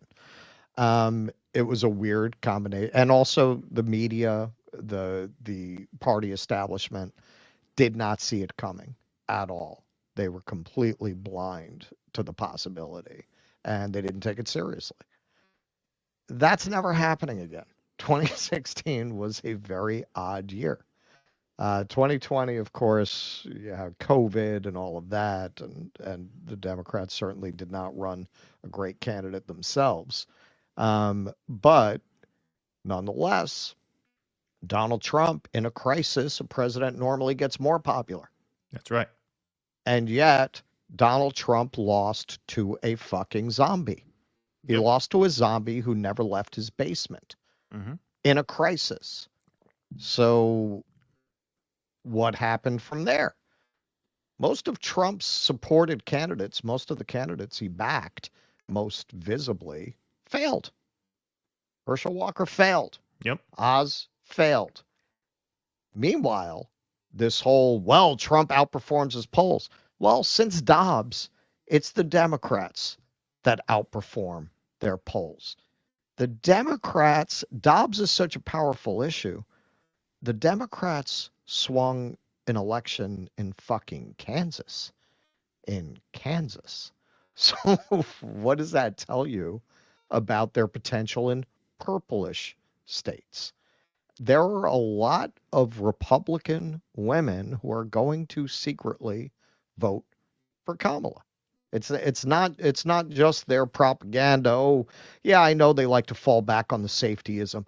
Oh, yes, even if you have to vote for us secretly. I know they play it, but there is a reality there that they're referring to. Oh, absolutely. Fox News was panicking about it. They did a segment on the 5, Jesse Waters. I could see if my wife voted for Kamala, it would be as if she had an affair. They're worried about that. Yeah, that's helpful. Yeah, that's right. helpful. Which again. You're just playing into it. And right. and listen, I know we have some people in our audience who for whom Trump and whatever he's doing and calling it a campaign is appealing to you. We're not here to lie to you like a lot of commentators will. A lot of people who tell you what you like to hear, they don't actually believe that. They make money off telling you what you want to hear. We're not going to do that. It's not a put down to you, but I am telling you that this whole tech bro roadshow thing that Trump is calling a campaign is a big turnoff to a lot of people. I would argue most people. Whatever that Madison Square Garden thing is, listen, man, people are not sitting there going, oh, he was referring to landfill. They just see it. They get the sense of what's going on there. And they say, exactly. Even beyond the substance of the most joke. People are not sitting here watching shows like this. No, just the aesthetic. Just the aesthetic, just the vibe, just the levitating Elon and all of this. A campaign rally should not look like the inside of an iPod. Right. Right. That's what I would say. I mean, that's what this is. Like it looks like the inner workings of an iPod. It's very podcast bro. It's a podcast bro roadshow. Yes. That is what Trump's been calling a campaign. It's very online. It's very Rescue the Republic. I hate to tell you, most of those people at Rescue the Republic are repulsive, off-putting, and creepy to normal people. Yep. Normal people are going to watch fucking Jordan Peterson with his fucking Harvey Dent suit and fucking Russell Diddy hard-boiled egg brand over there with his conversion. And it's just a freak show. It's just a freak show. These are the people that at this point in the public mind, they think of Donald Trump because that's what he's surrounded himself by. It's a very bro-y, very online, very manosphere kind of thing. Oh, shocker. Women are overwhelmingly deciding, you know what? We just can't have this. Even independent women, even Republican women. They were already a greater share of the electorate than men, alienating them to this extent when you already have Dobbs there, which already gave you a very high chance that this was going to happen. And then Trump ran this very manosphere kind of campaign. Yep. Well, you shouldn't be surprised. Nope. So, yeah. Just like in 2016, I thought one of the two campaigns' theory of the case was going to prove to be correct, and there was going to be no in between. It was either Trump's theory that there was a hidden vote that was going to show up because he was running so differently from any other Republican that people who would not bother to vote for Mitt Romney would show up to vote for him, or Hillary, that we represent the parts of the country that are growing, and that was going to turn out to be right. It was either Trump was going to squeak it out or she was going to win by 3-4. That was what I thought in 2016. This year, it's that Kamala is such an empty vessel who got to the position of being the nominee without a single vote, that in the end, she's just not going to have the support behind her that she would need to overcome Trump's advantages in the Electoral College, or Dobbs, and the way we've seen even special elections go since Dobbs, are going to be so overwhelming in terms of what it's going to do to the female vote, to Democratic turnout, that it's actually going to be a blowout for Democrats. And I don't think there's any in between. At this point, based on what we've seen, I think it's the latter much more likely than the former. So what I would just add to that is that, if we had no respect for the audience whatsoever, we would just tell you, yeah, Trump's got it in the bag, and they cheated if he loses, right? I mean, and half the people who tell you that don't actually believe that. They say that because they know that's what you want to hear. They know that you'll click on it. They view you as nothing but a farm for subscriptions and ad revenues and likes and subs and blah, blah, blah. But we said there was always a chance that this would happen. And why the sudden turn, right? Because it was looking like Trump might have it. And I said all along this could go either way, and it still could go either way. I'm not as confident as Russ, but it still could go either way. The reason why we're talking like this now, and the reason why the betting markets have tightened dramatically, is because now we are getting an answer. We're starting to get an answer. We don't have the full picture yet, but we're starting to get an answer of what the electorate looks like based on the early voting numbers. And the last-minute polling by an A-rated poll like the Des Moines Register, with that wide a gap in independent women, Kamala Harris for Donald Trump. We're not just basing it on polls now. We're actually starting to, now you're getting actual turnout numbers, and that's what's moved the betting market. So in addition to the Des Moines Register poll, you have the New York Times Siena poll, Simon Atiba, hardly a Democrat stooge. This guy's good. He calls it right down the middle. In a shocking, stunning reversal, Kamala Harris now leads Donald Trump in 4 of the 7 battleground states, according to the New York Times. Nevada, Kamala +3. North Carolina, Kamala +2. Wisconsin, Kamala +2. Georgia, Kamala +1. Tied in Pennsylvania. Tied in Michigan. Trump with the lead in Arizona. That just came out this morning. Now, Atlas Intel, which was a very, very accurate poll in 2020, has Trump up everywhere. This is why I say no guarantee. No guarantee. Based on the early numbers, we know the Democrats seem to be hitting their marks. Could Trump hit his marks on Election Day? Absolutely. Absolutely possible. This is not in the bag for either candidate.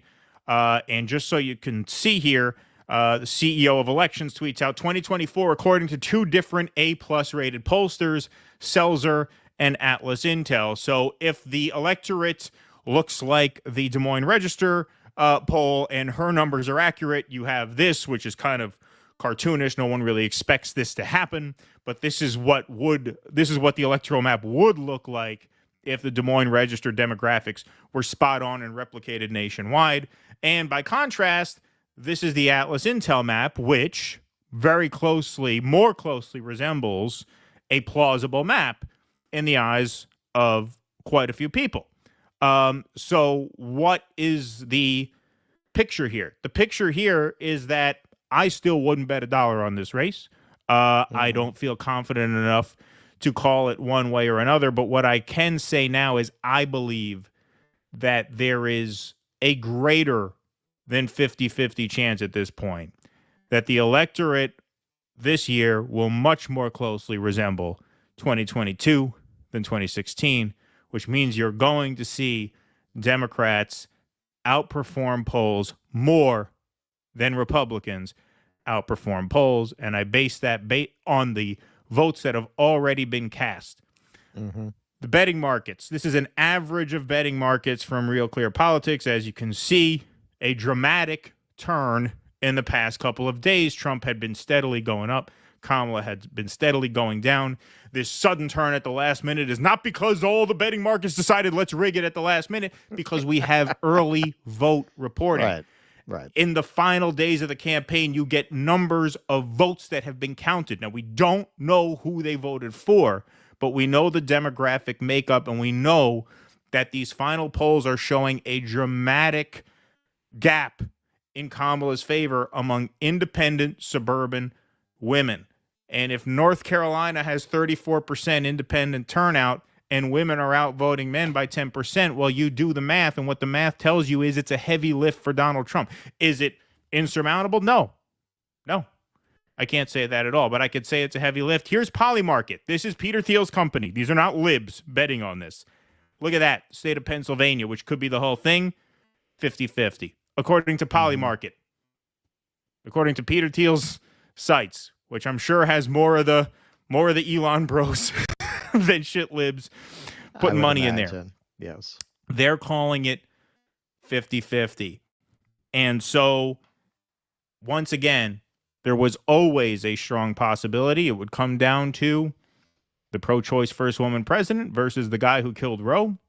Mm-hmm. Seems to me there's a better than 50-50 chance at this point that will be the most important factor. Am I sure that'll be the most important factor? Are we going to be talking about that on Wednesday morning? Maybe, maybe not. At this point, what the numbers tell me is that there's a greater than 50-50 chance that this, at the end of the day, is going to come down to women, many of whom in the privacy of the voting booth, voting for the first woman president, which, don't forget, they want the first woman president, too. Right. Women want to elect a woman president. Yep. They didn't want to elect Hillary Clinton enough to make her president because Hillary Clinton, let's face it, has a trail of dead bodies behind her on her way to the White House. And we know for a fact Hillary Clinton helped her husband, at the very least, the kindest thing you could say about her, helped her husband bully his victims of sexual abuse into silence. That we know for a fact, that he abused women sexually and she helped him get away with that. All right? The rape stuff, I'm 99% confident of. But we know for a fact, no doubt. So she was, and then she jumps in front of the feminism parade. That was repulsive to a lot of women, but women want to elect a woman. Are they going to vote for the guy who killed Roe v. Wade over the first woman president? Right. I just don't see it. And I don't see there being a surge in MAGA support that is enough to overpower that. Because the MAGA bros, don't forget, the bro vote, here's the thing about the bro vote, not to be mean, they don't vote very often, and when they do, they vote one at a time. Let's be honest about that, right? So it's hard to rack up enough bro votes to win an election. And so, go ahead. Yeah, and, I saw somebody in the chat saying, they disagree because people are tired of being poor and talked down to. Yeah. Your boy Elon came in last week promising economic catastrophe if Trump is elected. So a lot of those people who are poor and hanging on by their fingernails who heard that are not going to be highly motivated to vote Trump on the economic grounds. Look, literally, they are promising catastrophe, or his most visible spokesperson is promising catastrophe. What if you are like a typical American and you can't afford a $400 emergency, and this fucking jackass is literally telling you the week before the election to expect economic collapse if Trump is elected? How do you vote if you're in a desperate situation? They're literally telling you. They're promising you. That's their campaign promise. So don't assume that people see Trump at this point as the more secure option for their financial future. Well, also, Mike Johnson coming out a week before the vote saying we're going to take a blowtorch to Obamacare. Right. That's not helpful either. Right. It's just not helpful. They did not close. We said they would. Look, the way this works is they were good up until mid-July. They were terrible from mid-July through mid-September. They straightened it out for most of October, but in a very close race, you have to close strong. You can't make errors. Just like the Yankees, they made 3 errors in 1 inning. Game 5 of the World Series. You can't be fumbling the ball like that at that moment. That MSG rally was not good. And I'm not just talking about the joke. The vibe was wrong. That's what Megyn Kelly said. It's too bro-tastic. It's the wrong vibe. It's not earthy. It's techie. It looks dystopian. There's something off about it. It does not appeal. It looks like fucking idiocracy. Normal people. It looks like idiocracy. Yeah. Hey, I'm a maniac. It looks like fucking idiocracy. I'm sorry. If you like that, God bless you. But we're talking about how it plays in an election. And I can't imagine most people didn't see that and think President Camacho. Right. Yeah. So I will register my prediction. Now, look. This is, again, the caveat here is for the set of polls that has Kamala up, there's a set of polls that has Trump up. Trump has generated turnout in the past. I would not be shocked if he does it again. So I'm just telling you what I think is more likely at this point. I put in the caveat. It would not surprise me at all if this were wrong, but it's my job to tell you what I think. We're in this business to tell you what we think. We have to register our predictions. And so my prediction is this. I believe Kamala is going to upset Trump in those 2 southern states of North Carolina and Georgia based on the abortion issue. There was a poll in South Carolina that had Kamala down only 7.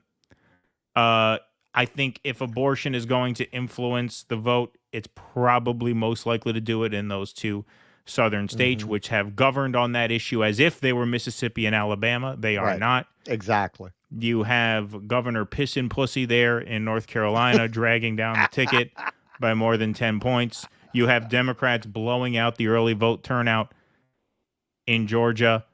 Those polls are close. My gut tells me she's going to pull it out there. I give Trump Arizona and Nevada because of the inroads he's made with Latinos. Arizona's a border state. Oh, you gave it to Trump. Yeah. I gave Arizona and Nevada to Trump because of the inroads with Latinos. Latinos also skew more socially conservative, which means, in my opinion, they're less likely to cast a protest vote over Dobbs. Arizona's a border state. Trump has been putting up very good numbers in Nevada this whole cycle, so I'm going to give him those 2. In Wisconsin, I gave that to Trump. That could go either way. It's 50-50.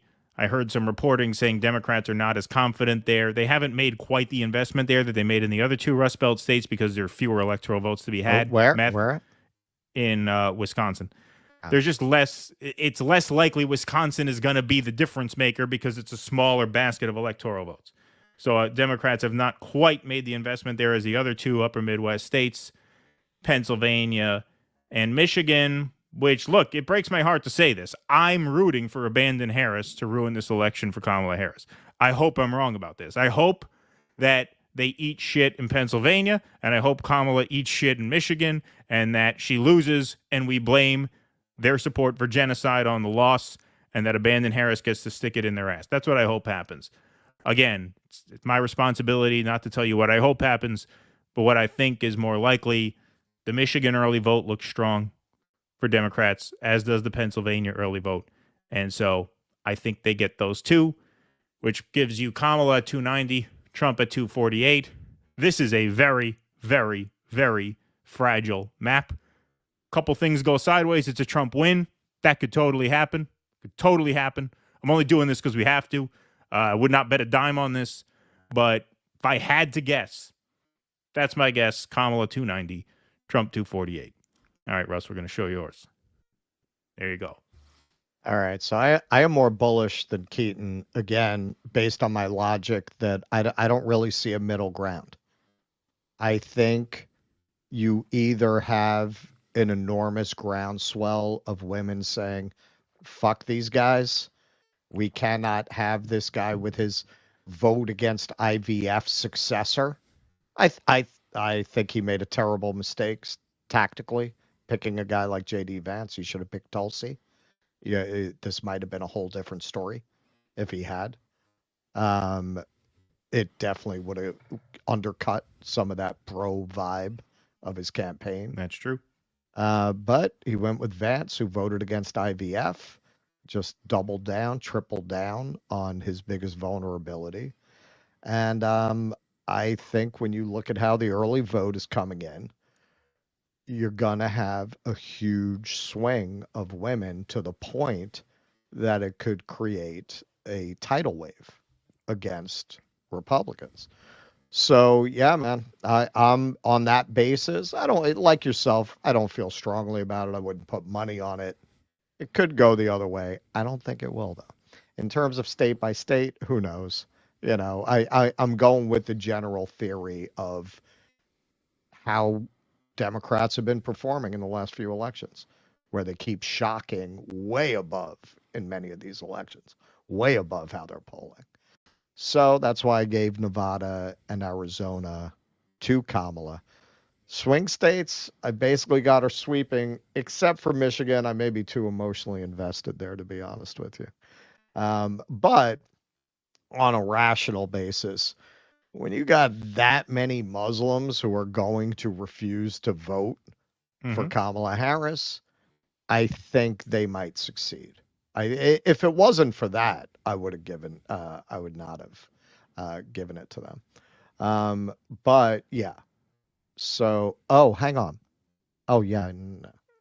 Did you give Trump New Hampshire by accident? Or do you think he's going to win New Hampshire? You gave Trump New Hampshire. That may have been a mistake. Oh, did I? Yeah. I mean, it's possible. He could. Okay, that's a mistake. I mean, it was an accident. Yeah. All right. So you're at Kamala 308, Trump 230. That's what you're basically saying there. Basically, yes. I'm saying I think it's pretty much going to be a blowout. I think what the lesson of this election is going to end up being, you're right. I could be wrong. Could be wrong. I think the lesson is going to end up being Trump and what he represents is much more fringe than people thought it was, because he won one fucking election in a very weird year. It could also be, look, I mean, we're getting a little ahead of ourselves here, putting the cart before the horse, but if MAGA blows this election, you are truly looking at a Republican Party in shambles, to the point where I think Kamala is the 90% favorite in 4 years. I do, because if they lose this election, you're going to have to give your platform the whole party going to have to rewrite. Be rethought. Your platform is going to need a rewrite from page one. If they lose, again, if they lose, this is nothing about this is etched in stone. If they lose this election, they simply cannot move forward with this abortion position. No. It is not viable. No. We said in 2022 they were going to have to solve this by 2024. They have not solved it. I think it's better than 50-50 odds. It comes back to bite them. Yep. This video is forever. We eat shit on election night. We eat shit on election night. It'll be fun either way. It's unfortunate we don't disagree, because then we could have been half right. That would have been the best insurance policy. We're either going to be completely right or completely wrong as a show. Yep. And look, I this is why I put the caveat in here. I could be completely wrong. What we know now is half the picture. We know that the Democrats are hitting their numbers in the early vote. That seems to be undeniable. It seems undeniable. You have Black and Latino women under 30 surging in Pennsylvania. You got Democrats outvoting Republicans by 25 points in Pennsylvania. Women outvoted. All the signs point to Democrats hitting their targets.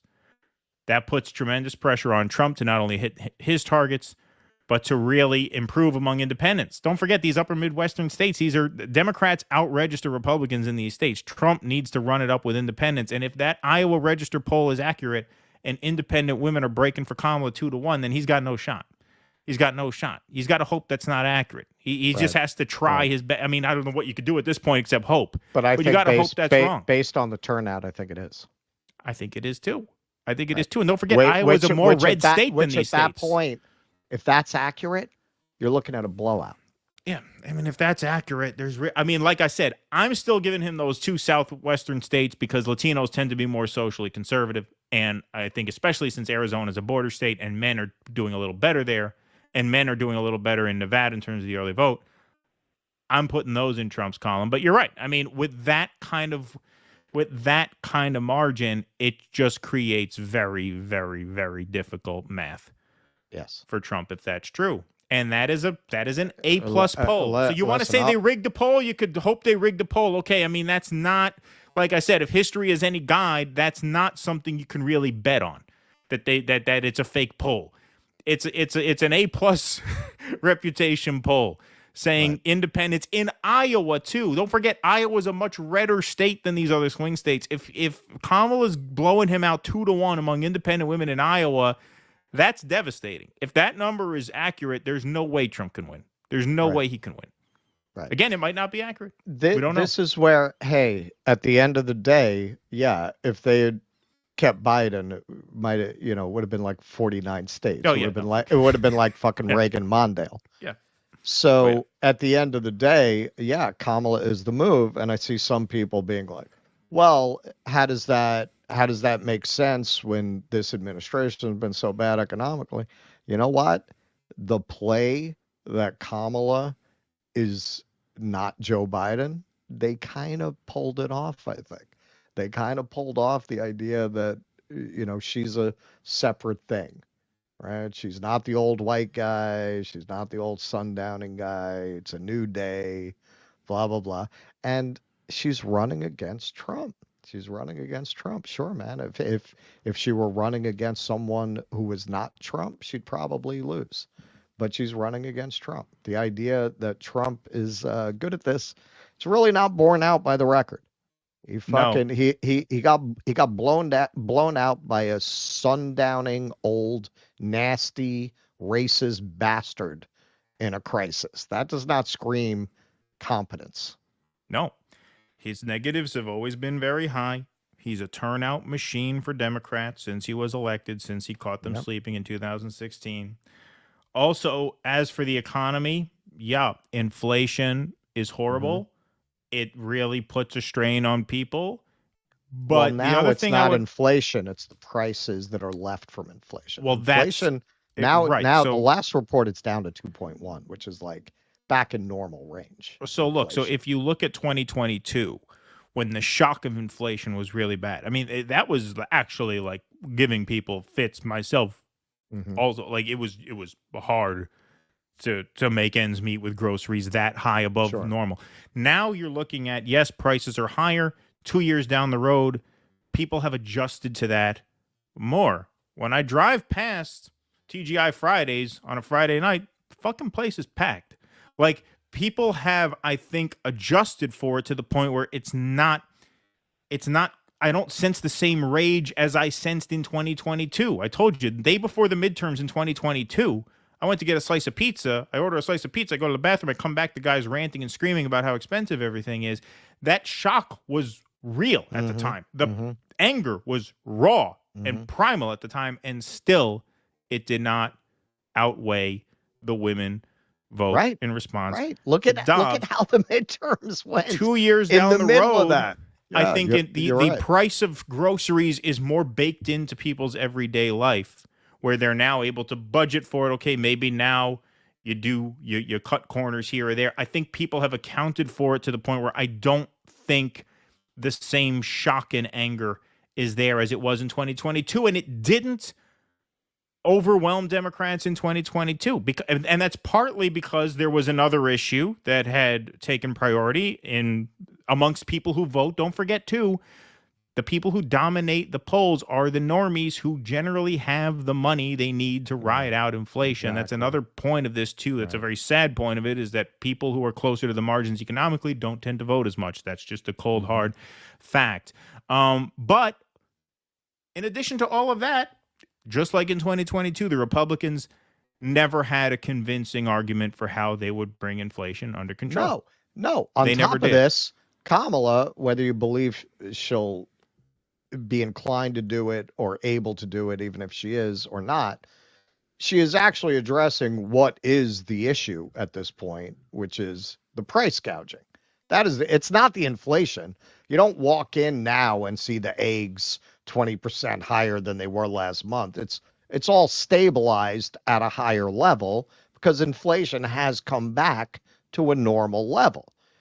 You got these guys talking about austerity measures and promising to crash the economy. Yeah. And Kamala is actually at least talking about what the actual issue is. This is not an endorsement of Kamala, but in terms of what voters are hearing, even on that level, Kamala is actually talking about what's actually happening, that these prices are high. We need to bring these prices down. These guys are talking about fucking cutting government over here, bringing down inflation that at this point is not really happening. Right. So even on that level, they're off message. Right. They never had it. Even when the shock of it was higher, they didn't have an answer for it. Right. They didn't have an answer for it. The reason why abortion moves the needle more is because people can very simply see a straight line between vote Democrat, keep abortion rights. Right. That's it. Now, you want to point to Obama said he was going to codify Roe and didn't? Yeah, we know all that. In the eyes of the average person, they equate Democrats with abortion rights. They equate Republicans with coming for those rights, and that could be the whole ball game. That could be Corinthians 2. We always said there was a possibility of that, and there was a lot of economic pain in 2022. There still is a lot of economic pain. The Republicans have still not formulated an answer on that. Unfortunately, tragically, nuclear war doesn't seem to really factor into the minds of most people. Israel, Gaza, unfortunately, tragically, doesn't seem to factor in the minds of most people. I hope, like I said, I hope Kamala shits the bed in Pennsylvania, and I hope it all comes down to Michigan, and I hope she shits the bed there. That's what I hope will happen. But big picture, and this will be my final point. Ultimately, and I've said this on the show in the past, I don't sense rebellion in the air. I sense resignation in the air. I sense exhaustion in the air. I sense a population that is half asleep. I sense a population that is basically sleepwalking into irrelevance. I see an empire that is just winding down quietly like a dying animal, going off to live its last days in peace. I don't sense that frantic, primal rage that I sensed in 2016. Call it vibes, call it what you want. It was in the air that something big was about to happen. I don't sense that this time. I just sense people have settled in to what the fate of this country is going to be. I don't think this country has another big fight in it. And so, I don't see a greater than 50% chance of Trump pulling this out at this point. I could absolutely be wrong. Don't bet a dime on it. I could absolutely be wrong. It could absolutely go the other way.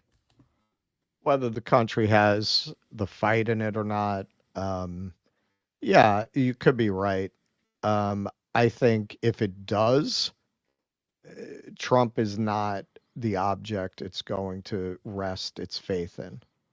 And that is really what it comes down to. I think his winning in 2016 was a fluke. I don't think he can do it again. All right. Well, we will see on Tuesday night what's going to be. Let's take some Rumble rants and super chats before we get out of here. We do have the Q&A, folks. DoDissidents.com/Rumble. That is where you want to be in a few minutes. That'll take you directly to this live stream link. But right now, let's get our super chats and Rumble rants done. Hey, fuckers, I just joined. Hey, I'd love to talk music with Russell, as anyone who references Frank Zappa is okay in my book. Yep, Zappa was an amazing musician, for sure.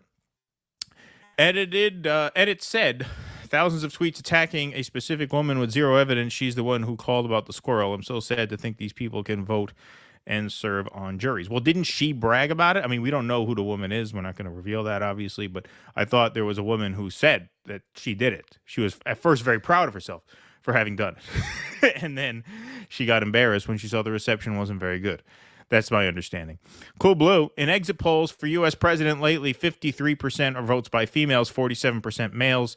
Some elections over the past 20 years were 52 versus 48. Oh, by the way, Cool Blue is going to be at the decision desk for us on Tuesday night, giving us real-time data updates. So looking forward to having you there, Cool Blue.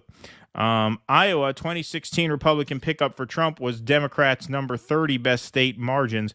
2020 Biden won 25 states. Ranked numbers 26 to 29 were North Carolina, Florida, Texas, Maine, 2nd District, and Ohio. Biden won PV by plus 4.45 and lost Iowa by -8. Thank you, Cool Blue. See, those are the kinds of numbers we're going to need you to give us on election night. China Shill, I can see the Cope comment section on this segment already. You really believe the polls. I love it. Thank you. Yeah. And look, on the whole black pill thing, we plan on going to Sharma's organization of Worker Strike Back into a real political party. Like, we're going all the way to Seattle in February, and this fucking guy doesn't even like to go to Connecticut. That's right. So, yeah, there's a fight, but not among the general public. Most people are not tuned in like people who are presumably watching a show like this. So you feel like you're ready to fight? So are we. That's why we're going to Seattle. Join us. Of course. But we're talking about the general public, and somebody else said, and that was a good way to put it, after 2016, the system got together and put everyone back to sleep. Mm-hmm. No, the machine gets smarter. That's a good way to put it. They got smarter, absolutely. It's like in sci-fi where you got the thing that adjusts to your attacks. Right. It can evolve based on your attacks, and then it knows how to counter them. That's the establishment. Exactly. Cool Blue says, I do not buy the Iowa poll at all because it's not believable. To go from Republican 8.2 to Democrat +3 in a year in which Democrats have the White House and the right track numbers below 30% is highly unlikely. I agree it's unlikely. That's why it was a shock poll, Cool Blue, and I don't think it is. Like, I still gave Iowa to Trump in my map. I don't think it's necessarily operative whether or not Trump wins Iowa.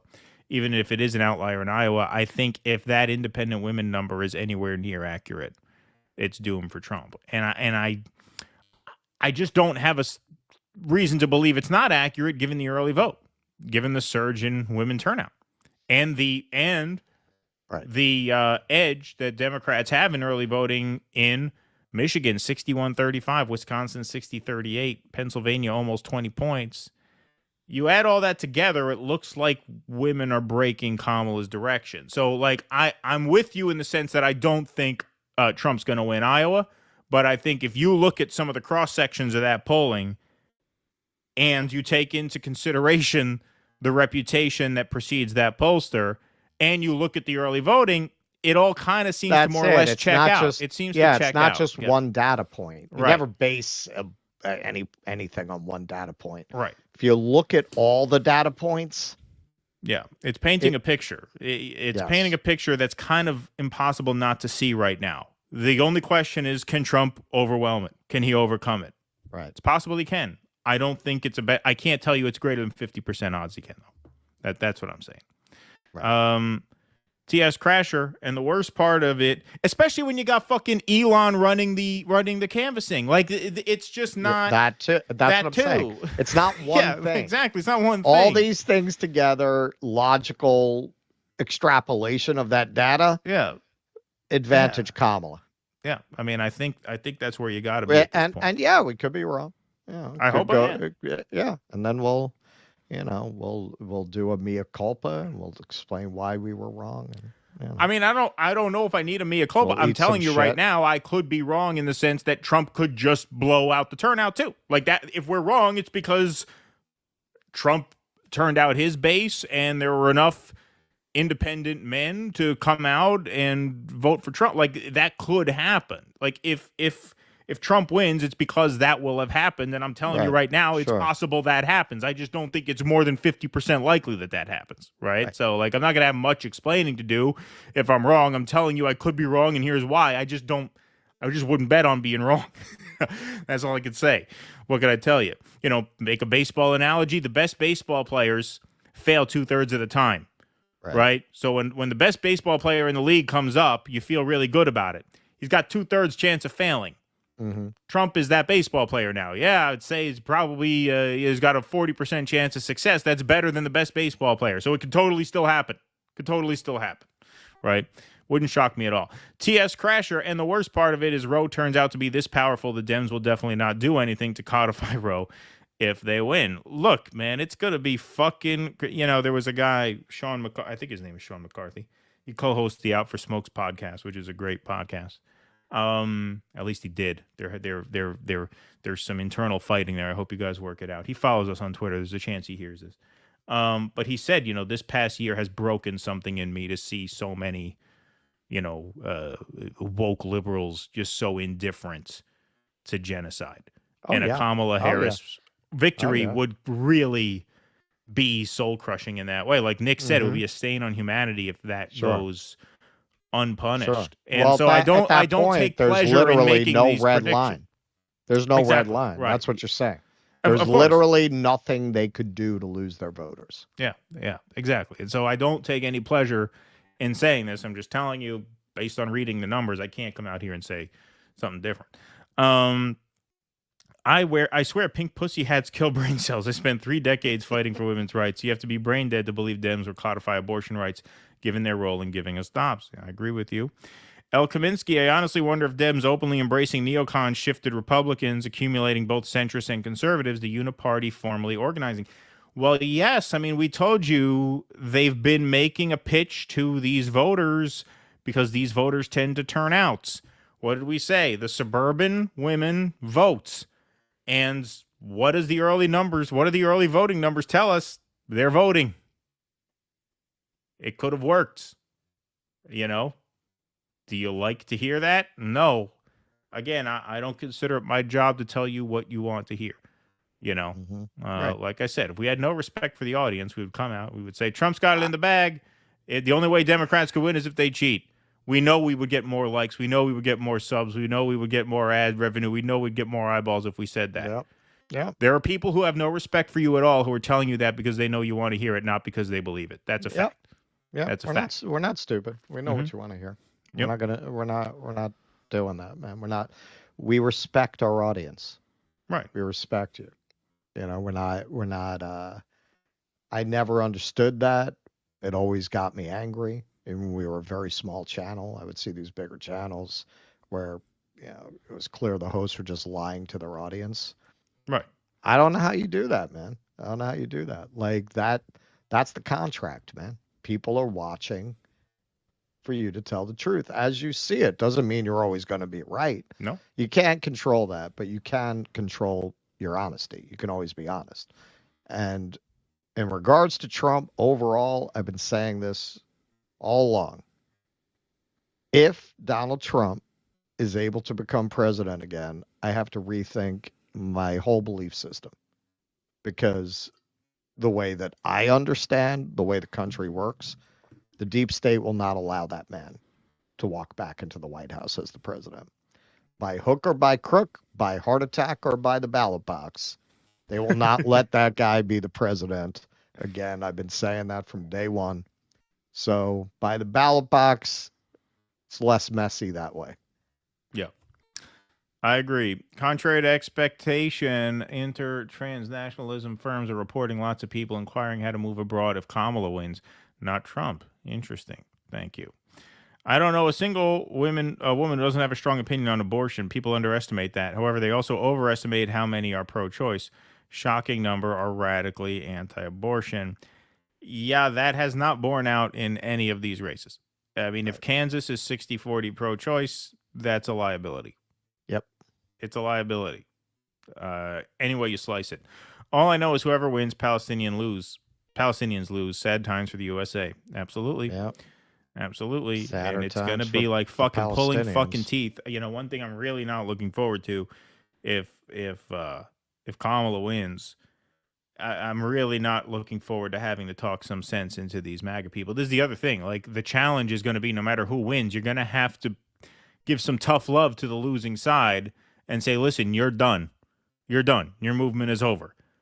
Neoliberalism, the Democrats' brand of that cannot survive another defeat to Trump. It's too embarrassing. Right. And MAGA cannot survive a defeat to Kamala Harris. It's too embarrassing. Right. It's too damaging. Right. And it's going to be like pulling teeth getting people to understand that. I'm really not looking forward to that, but that's the game. That's Well, the job. this is not going to be a peaceful transition of power. Neither side will accept losing to the other. It's going to get very ugly. Not good, believe me, not good. Monkey Rotary, thanks for the $20. That's very kind of you. I don't know if it's my phone observed near door to leasing office is locked and secured at this time because I'm trying to join through my phone. I will figure it out. Fuck me. I hate tech. All right. Well, good luck. Thanks. That came through. That's good news. We appreciate the donation. Hope you can get settled and watch the rest of the show. I'm with you, Keaton. Been calling it for the Kamala puppet for weeks. We're just going to take that pill and go gently into that good night and like it. I agree. That's my gut. That's what my gut tells me. I got to go with my gut. Emerson put out an Iowa poll the same day showing Trump plus 10. Absolutely. Like I said, I still think Trump's going to win Iowa. I still think Trump is going to win Iowa. I think if that independent women vote is anywhere close to accurate, it's doomed for Trump. Because don't forget, Iowa's a red state. If he's getting routed 2-1 by independent women in a red state, what's that going to look like in Pennsylvania? Add that to the fact women are outpacing men in Pennsylvania. Young women already have 1 million more votes than they expected in Pennsylvania. Young, black, and Latino women. I mean, like I said, it's doable for Trump, but given those numbers, it's just not likely. Like, if I were to come up here and say it's likely, I'd be lying to you. Right. Yeah. D's usually have the early vote advantage. What I have come across is that R's have gained ground compared to 2020, including in swing states such as PA. That may be true, Cool Blue, but I sense that the gender gap is going to make a big difference, even among registered Republicans. I mean, look, there's a reason they're campaigning for Republican women. Look, the Democratic Party, they're fucking evil, but they're not stupid. They wouldn't be going out there pitching to conservative women if they didn't think there was a reasonable chance that they can convert a good number of them, which means even if you have registered Republicans voting, if women are outvoting men, a lot of those Republican women in the privacy of that booth, they're going to vote for Kamala Harris. Right. A decent number of them. Not most of them, but enough of them, I believe, to make the difference. That seems to be what the totality of the data points to at this point. Is it a guarantee? Absolutely not. Project Mockingbird got the AI add-on after 2016, 24/7 real-time programming. There you go. Thank you. Look, they made the play for that crowd in 2016. Remember, they've had 8 more years to pull over the Liz Cheney types to the Democratic Party than then. And their candidate is not Hillary Clinton, who a lot of those people, for who that was just a non-starter for a lot of those Republicans in the suburbs that Chuck Schumer was salivating over. They would just never vote for Hillary Clinton. She's not Hillary Clinton. She's, you brought this up a while ago, polling showed that a generic Democrat would beat the Republican, and Harris, in spite of, some bad interview moments, has run a pretty generic campaign. Yeah. Yeah, look, this is a new precedent for campaigning. Just don't have primaries. Just pick the candidate at the last minute. Right. The abbreviated timeline has definitely helped her because it's minimized her exposure. Exactly. Look, vibes. Yeah, exactly. Vibes. John N. Love my new Sunday evening show. It's part of my routine now. Well, thank you, John N. Appreciate that very much. Luis Dela Cruz says another solid show, gentlemen. Thank you. Thank you, Luis. Sparky. Luis. Establishment stooges SCOTUS reinvigorated the abortion issue, and it almost completely lost its political usefulness. It may cost Trump, plus upper middle class to upper class women all have TDS. Yeah, but look, I know guys. Again, my friend is the normie, kind of upper middle class suburban guy that swings elections. He tends to be the bellwether. He's voted on the right side of every election this century, with the exception of 2012 where he voted for Romney. But he voted Obama, he voted Romney, voted Trump the first time, Biden. One way they have sucked people like that in is once they get you to vote blue, they suck you into that media ecosystem where now, if you log in under his YouTube account, which I have from time to time, totally allowed to, it's for work, for a side gig, it's all Midas touch. It's all that. What's that fucking guy's name? What's the fucking guy's name? Brian Taylor Cohen, whatever the hell his name is. The big lib with the like Pac-Man type shit. Like, it's all that. once they suck you into that media ecosystem, they feed you what they want to feed you. And now you got people with money and time to vote and who are the most reliable voting bloc going in. And it seems to have worked. The question is, can they overcome it? Can Trump overcome it? Eric Cusel, thanks for $2. Looks like genocide will win this Tuesday. Well, that's a certainty. Gavin Hillock, thanks for the €2. Looks like abortion bought them a genocide. Yeah, that's a hell of a way to put it, but that's yep.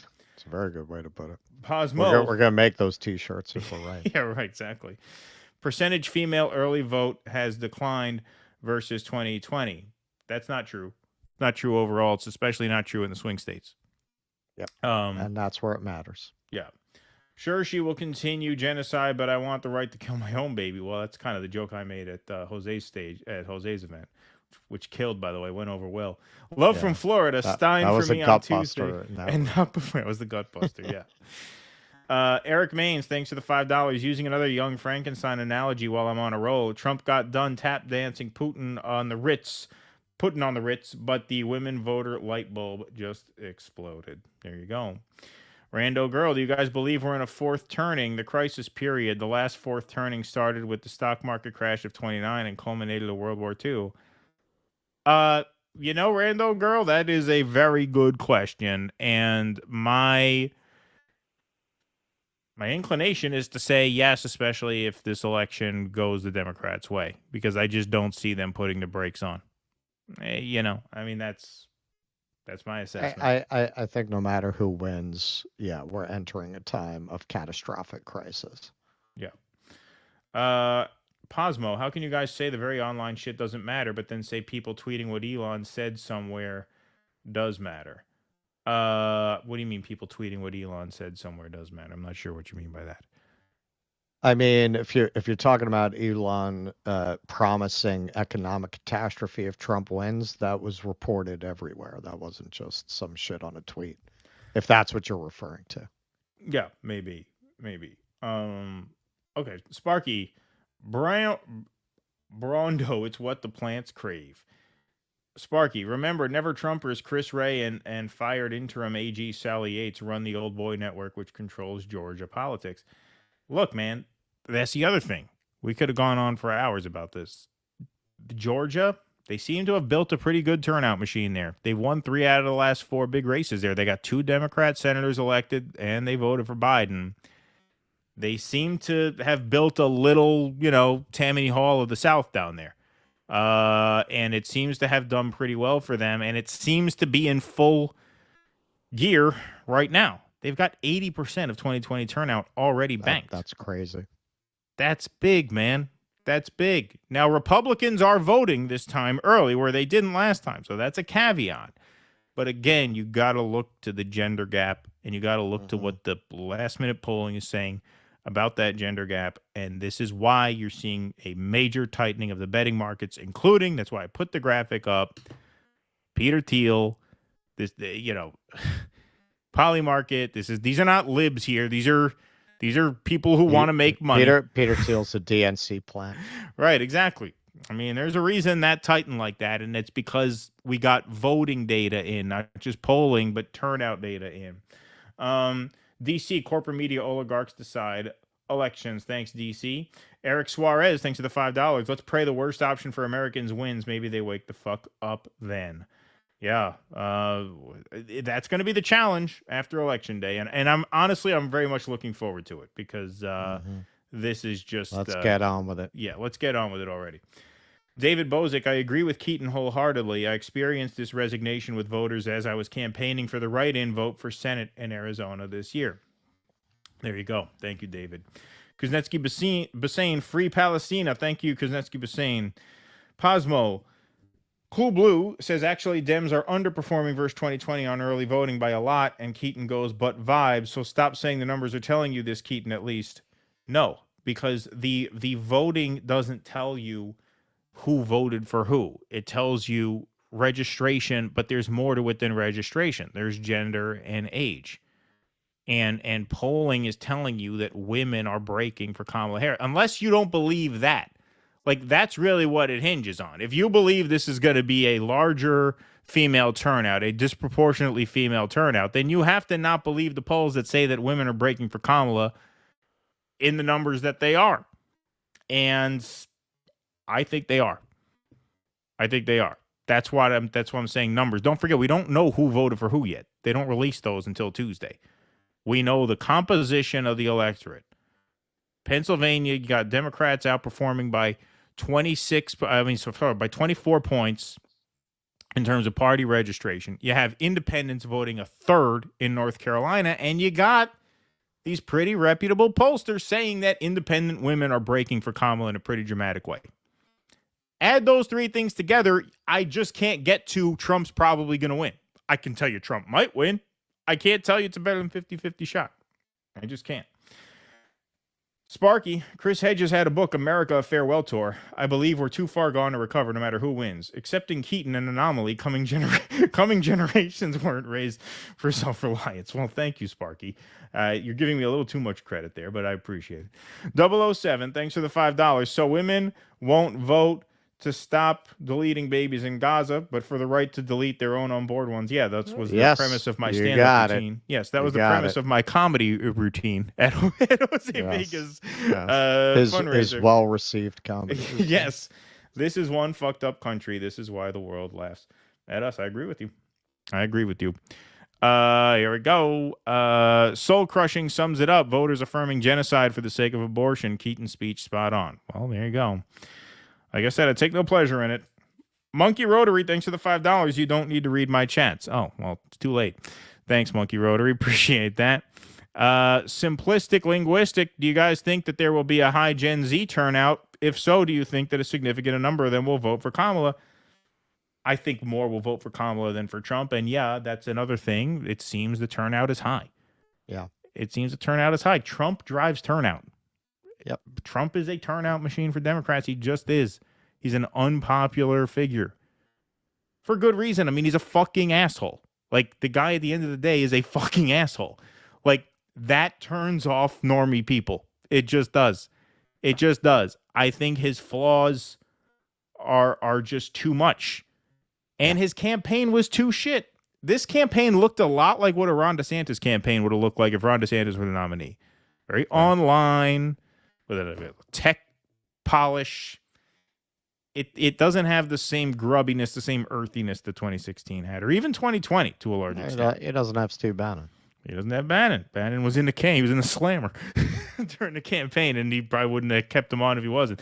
Oops, I didn't mean it will affect the election. I just meant I was shocked to find out any woman will be anti-choice. I hate Republicans. I will drink the Gabriel tears if Kamala wins, or the libs. Thank you, Vanguard Van. Appreciate that. I loved Russ's speech today, so wise and erudite. Then I went to the show, and he was talking about banging a woman on a hotel floor during the blackout. Thank you. That wasn't today. He's imitating that woman who told you, I love your speech, right. And then I looked at your show. I have a funny story to tell you about canvassing since it came up. Well, I'll tell that on the Rumble side to get you over there. Noah, thanks for the $5. I'm in PA, and I'm voting Stein. I'll take joy in whoever loses and mourn the win of the winner. It's a good way to put it. Got to do way more than just voting after work starts. Absolutely agree with that. 100%.